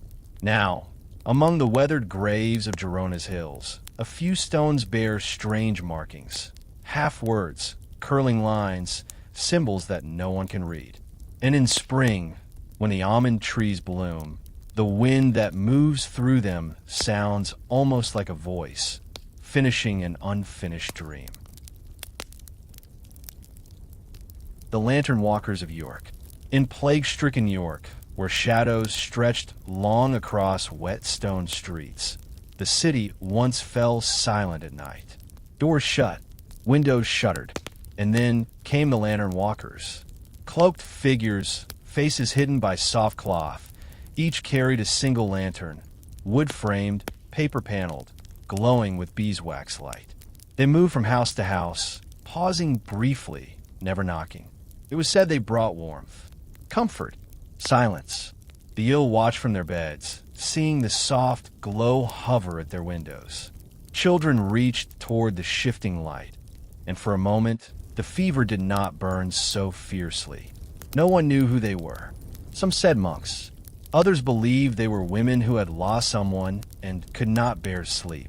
Their lanterns bore strange symbols, stars, spirals, a broken ring. They left no cure, only light, and perhaps that was enough. When the plague passed, the lanterns vanished. But in York's oldest streets, people still leave candles in their windows during illness, not out of superstition, but remembrance. Because sometimes, when night feels deepest, the cure is not in healing, but in being seen, in the quiet promise of light, carried gently through the dark. The hollow breath of the bell ringer. In a lonely bell tower above the fog-wrapped town of Gerardsbergen, a single man tended the bells. His lungs were weak, his ribs bird thin, and yet he climbed the narrow steps daily, pulling the ropes with quiet devotion. He was not a monk, nor priest, but people said the bell ringer's breath was special, hollow, but sacred. He had survived the coughing plague when many had not. Since then, his voice had faded, but his breath remained thin, rhythmic, like wind brushing through dry leaves. The townspeople believed his breath mingled with the tolling of the bells, carrying healing through the streets. The sick left windows ajar at the hour of prayer, letting the sound drift in like incense. Children placed scraps of fabric under their pillows, catching the breath, they called it. When they awoke feeling stronger, they'd nod solemnly, as if the bell ringer had visited them in the night. He died in silence, his final breath drawn on the feast of Saint Sylvester. But some say that in the right season, the bells still sound differently, lighter, slower, almost as if echoing a breath that never quite left the tower. The liturgical cure, Mass as medicine. In dim cathedrals veiled with incense and echo, Mass was more than worship. It was remedy. The Eucharist, the chanting, the rhythm of ritual, these were prescribed like herbs. When fever swept through Milan in 1311, the bishop declared a daily procession not just of prayer, but of healing. Priests chanted the Kyrie with particular cadence, slow and resonant, to align with the pulse of the sick. The incense was mixed with myrrh and dried mint, believed to clear the lungs as it lifted prayers. The ill were carried in on stretchers.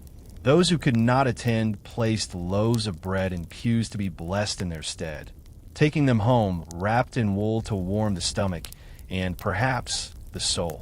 Healers noticed that those who came, even if not cured, often wept less, walked steadier, slept longer. It wasn't doctrine. It wasn't miracle. It was rhythm and community and sound. A harmony the body remembered. Even now, in quiet morning masses where few remain and the candles flicker beside empty pews, the hush of ritual still lingers, soft as a sigh, steady as a heartbeat. A medicine not of body, but of spirit. The poppy priests of Apulia. Among the olive groves of Apulia, cloaked in golden light and sea wind, there once lived an order of priests who tended not only to the soul, but to sleep. They were known for their fields, not of grain or grapes, but of poppies. Crimson waves blooming beside crumbling chapels. At dusk, they would gather the latex from cut pods, mix it with honey, and steep it in warmed goat's milk. This they offered to the restless. The draught did not heal, but it softened pain, slowed the breath, loosened sorrow. Those dying of fever passed in peace. The wounded slept through the worst of their agony. They sang softly as they administered it. Not hymns, but lullabies drawn from older places. The church was cautious but silent.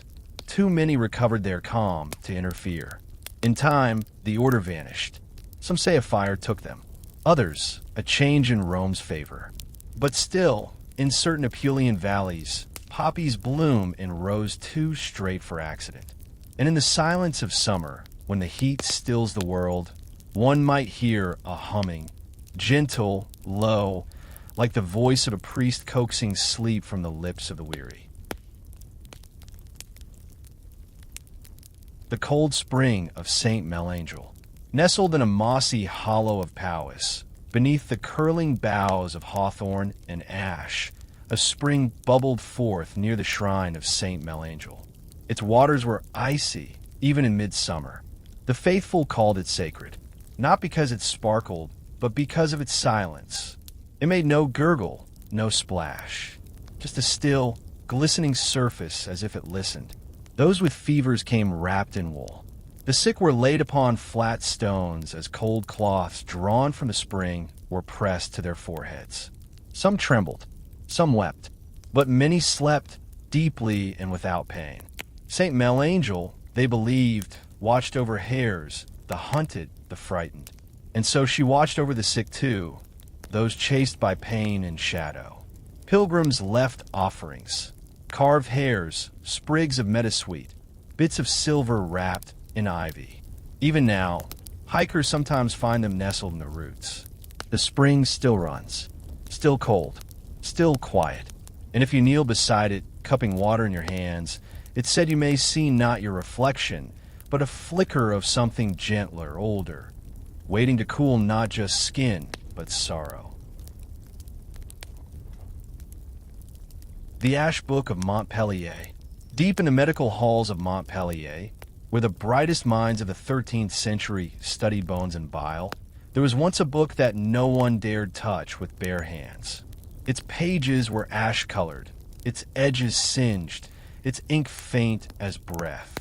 It was called the Ash Book, and it was said to contain cures copied from burned texts rescued after the siege of Toledo, remedies born of destruction, saved in smoke. Some claimed the parchment itself had been charred, and the recipes were written in soot mixed with vinegar and wine. Students read it in silence, heads bowed low.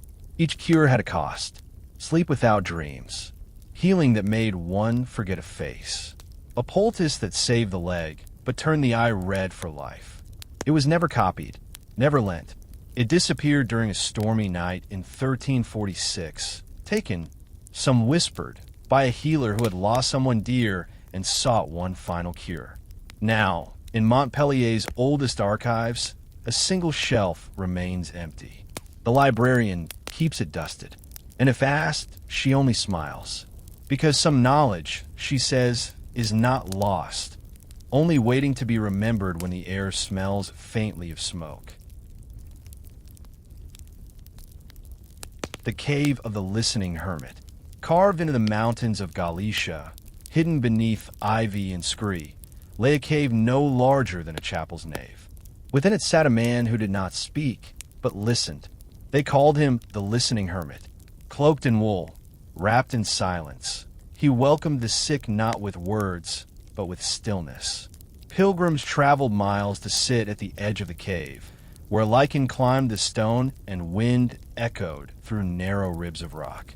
They spoke their ailments aloud, fevers, grief, visions that would not leave them. He never replied, only looked, eyes soft as worn cloth, and listened. Some stayed minutes, others hours. A few came back healed, not in flesh, but in weight, as if something heavy had been drawn out and buried in the mountain. They left offerings of bread, carvings, and jars of river water. None disturbed the cave itself. That was sacred ground. When he died, they say, the cave fell silent, not from absence, but fulfillment. The wind no longer echoed. The moss grew thicker, and today, if you whisper into the stones there, the silence that returns feels full, gentle, like someone still listening from a deeper place. The lost tongue of the forest healers. In the shadowed woodlands between Bohemia and Moravia, where owl feathers drifted through pine and larch, lived a circle of women known only by their silence. They spoke no known language, not Latin, nor Czech, nor German. Instead, They healed with a tongue of their own, gestures shaped like roots, hums that matched the wind through oak branches, whistles that stilled a racing heart.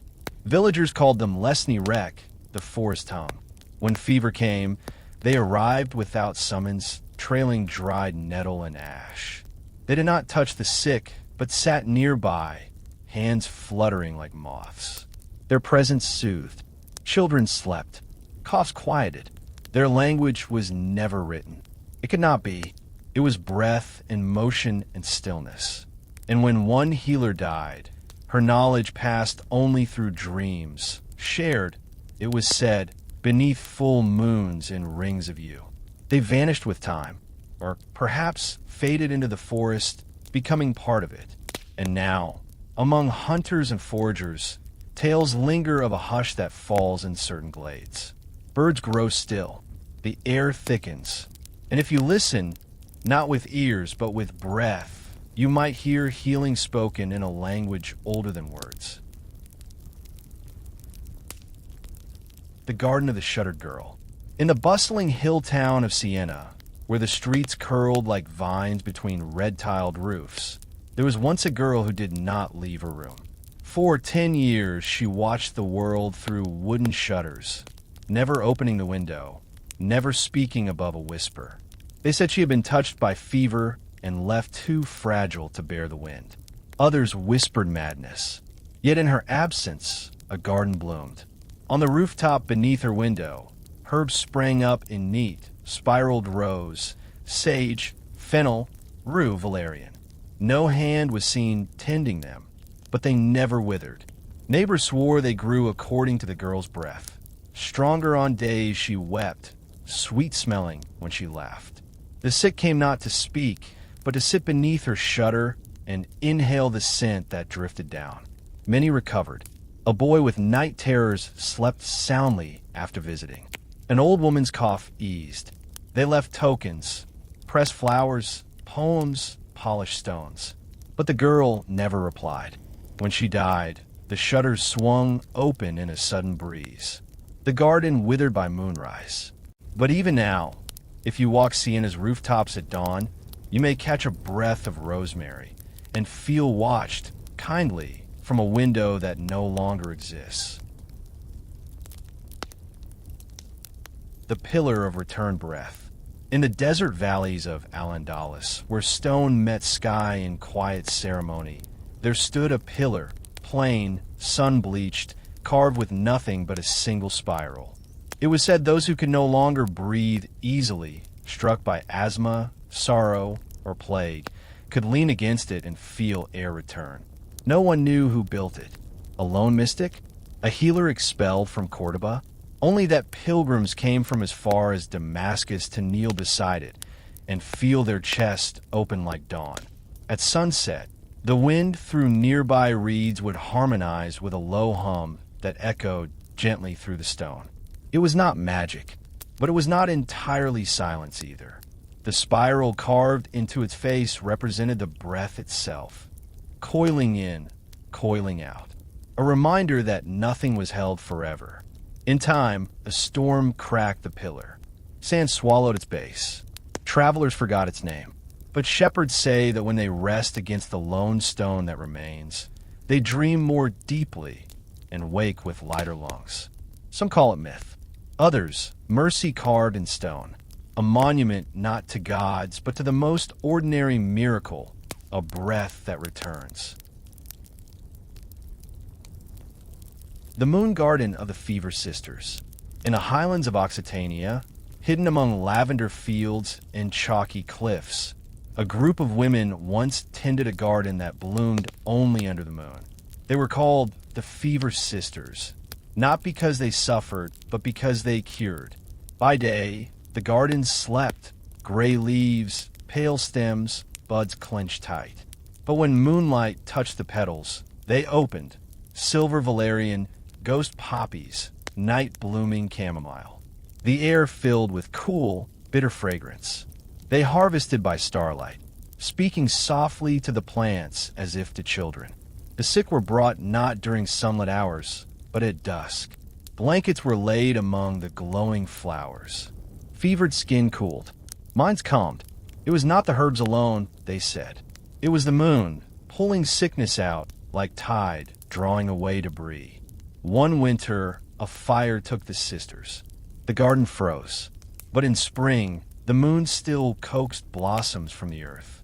Now, locals say that when a child is too hot with fever, a few crushed moon petals placed near the pillow bring dreams of water and wind. And if you visit the cliffs at night and breathe in deeply, the scent may still find you, cool as silver and just as quiet. The lanternless path, when the healers walked blind. During a harsh winter in 1353, a fever swept through the marshlands of Friesland, striking rich and poor alike. The healers came as they always had, but this time they left their lanterns behind. It was said that light drew the sickness, that it clung to flame and shadow. And so, the women of the marsh, the midwives and herb brewers, walked only at night, in silence and darkness.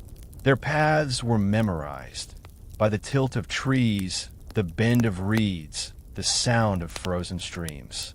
They carried satchels of salt, moss, and dried yew, and navigated by the breath of the land. Villagers left windows slightly open, doors unlatched. No words were spoken.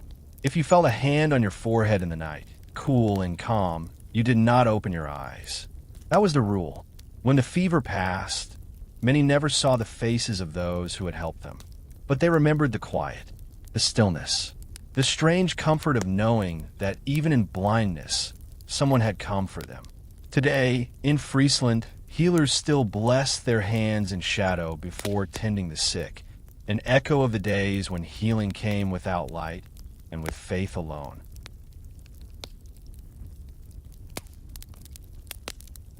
The book with no ink. In the hills near Tours, a monastery once guarded a strange object, a thick leather-bound book, ancient and silent, its pages entirely blank. No script, no illumination. Just parchment, yellowed and dry, stitched with care. It was kept not in the library, but in the infirmary. Only the sick were allowed to hold it. They were instructed to place the book over their chest, or beneath their hands, and breathe. Some whispered into it. Others wept. A few simply slept with it beside them. The monks said it absorbed illness, not into its pages, but into the space between them. Grief was drawn to the spine, fever into the fold. Nightmares dissolved beneath the weight of it. No one dared write in it. To mark it was to risk unleashing what it had taken in. When a patient died, the book was rested beside their head for one night, before returning to its shelf. In time, it disappeared, lost to war or weather. But in the monasteries of France, there remain rumors of a blank book hidden deep within vaults. Heavy as stone, whisper light to the touch, waiting always for another breath. The Tower of Whispered Psalms. Above the market square of Znajmo, where voices once rose like smoke from bread ovens and cattle stalls, stood a narrow tower with no bell and no window. Inside, monks with trembling hands tended to the dying. But no chants were sung aloud. Instead, they whispered psalms, one voice at a time, soft enough to be mistaken for wind or the stirring of robes. They believed that loud prayer disturbed the soul in pain. That healing came not from thunder, but from murmur. The tower's walls were thick, its air always cool. The sick rested beneath woolen cloths, lulled by a voice barely heard. Domini, exaudi, oration amim. It was not the meaning but the rhythm, the gentle cadence of devotion. Even those too far gone to understand smiled in sleep. When the tower finally closed, the monks sealed its door with beeswax and salt. Its last psalm was whispered at dusk. Today, when the wind blows in a certain direction, some say it hums softly through the bricked arch.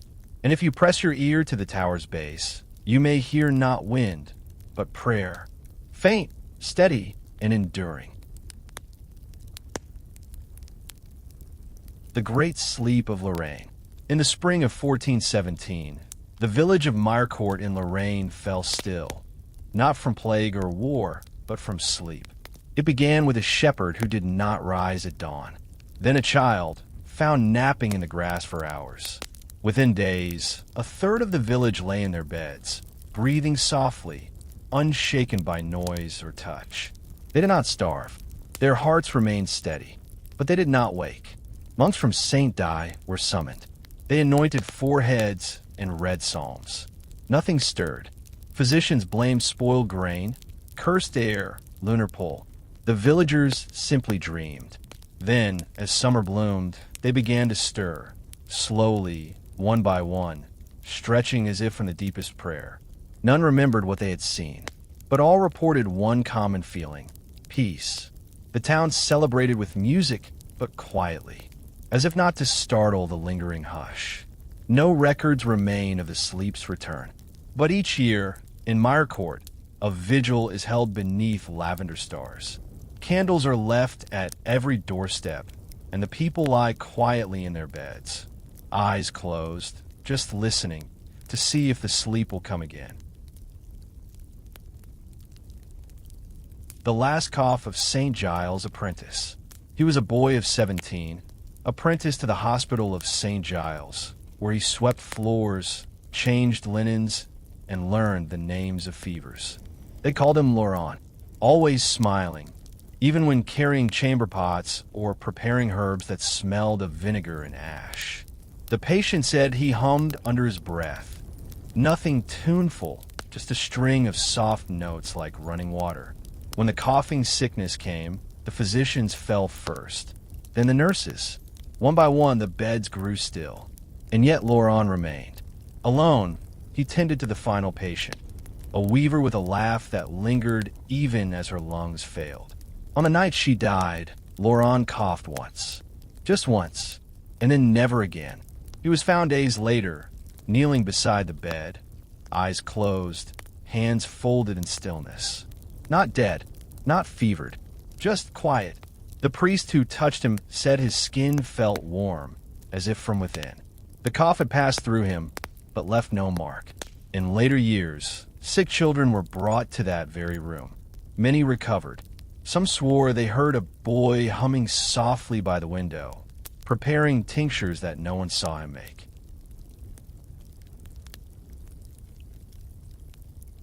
The vanished village of Elm's Deep. Elm's Deep was not marked on most maps. It lay in a dip between two hills, where elm trees whispered to one another and fog clung to the ground like memory. When a wasting illness came in the year 1289, it was said that the villagers did not panic. They sang. Every evening, as the sun dipped behind the hills, voices rose from the chapel and meadows, soft and even, like wind threading through grass. No one came to help. No one left. And then, one morning, the village was gone. Travelers reported finding empty homes swept clean, food set neatly on tables, and flowers freshly gathered in earthen cups. But no bodies, no footprints, just silence. Some believed the illness had taken them all. Others claimed they had chosen to walk into the woods together, hand in hand, and become part of the land. And on certain mist-heavy mornings, shepherds passing through say they hear faint singing, no words, just sound. As though Elm's Deep, in choosing peace over pain, still sings softly from beneath the roots of its namesake trees.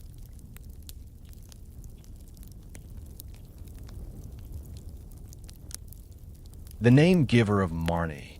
In the riverside town of Marny, a frail old woman once sat each market day beneath the crooked bell tower, whispering names to those too sick to speak. Children with fevers, the old with failing memory, wanderers lost inside themselves. She would take their hand, look gently into their eyes, and offer them a name. Not always their own, but one that fit like warm wool. The townsfolk believed her names held healing. A new name could outweat the sickness, slipping it like a cloak. Others said it was her voice, worn as river stone, that smoothed the ache inside a person. One boy, who had forgotten even his mother's face, was given the name Ashling. He smiled and began to speak again. A coughing girl became Varel, and soon could sleep without tremors. No one knew where she came from, but when she died, a sheet of parchment was found beside her, covered not in spells, but in names. Hundreds of them, some never spoken aloud. Today, when a child in Marnie falls ill, their family sometimes whispers a new name beside their pillow, not to change them, but to remind them they can begin again. The Museum of Forgotten Remedies. In the damp back streets of Prague, behind a wooden door with no sign, there once stood a room lined with shelves of jars, scrolls, and cloth-wrapped stones. The Museum of Forgotten Remedies. It was called by those who believed in its quiet purpose. No one paid to enter. You simply knocked, and if the door opened, you were allowed to step inside. There were powders that had lost their labels, roots dried to dust, oils thickened into amber. Some jars held smoke, sealed so tightly it never escaped. Others held memories, written not in ink, but in threads tucked in a folded cloth. None of it worked anymore, or perhaps none of it needed to. Visitors did not come for cures, but for stillness, to sit among the fragments of old hope, to remember that people once tried, with petals, prayer, and patience, to heal what they did not understand. And sometimes, simply being surrounded by the memory of trying was enough to ease the hurt. The museum is long gone, but on rainy days, some say you can still find that door. It will not open, but if you listen closely, you may hear the shelves breathing quietly, waiting. The question that healed the blind woman. In a village near Ghent, a woman who had lost her sight to fever sat each day outside the church, her hands folded, her head tilted as if still watching the world. For years, she asked only one thing of those who passed. "What do you see that I never did?" People answered in whispers. A red kite rising over the steeple. The shimmer of milk poured into a copper pail. A child's eyes when they lie. The shadow of lace on bare skin. Each answer, the woman held like a bead on a string. She repeated them softly, as though weaving them into prayer. Her voice became a kind of tapestry, image stitched upon image, until the villagers forgot she could not see.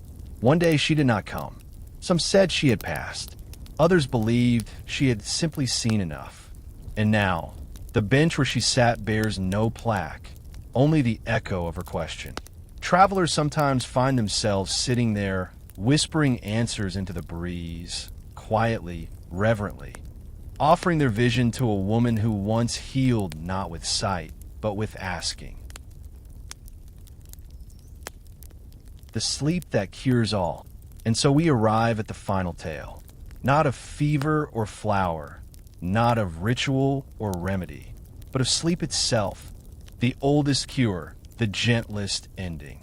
In the cloisters of a forgotten abbey, where ivy braided the arches and nightingales sang only at dusk, monks once kept a room known only as somnum.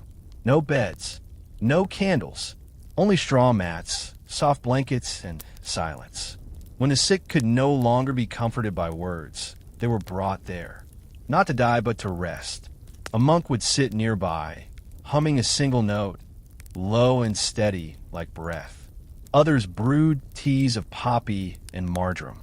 A basin of warm water waited, where the ill could wash their hands before sleep. No promise was given. Some never woke. Others rose hours or days later, peaceful and calm, as if time itself had been rewound. The abbey is gone now. Only fragments remain. But the name of the room, Somnum, has survived. And now, as you rest, remember, sleep is not escape. It is restoration. It is where memory resets, where breath deepens, where healing hides in dreams. Close your eyes. Let the stories settle like snow. You have nothing left to do. The sleep that cures all is already on its way.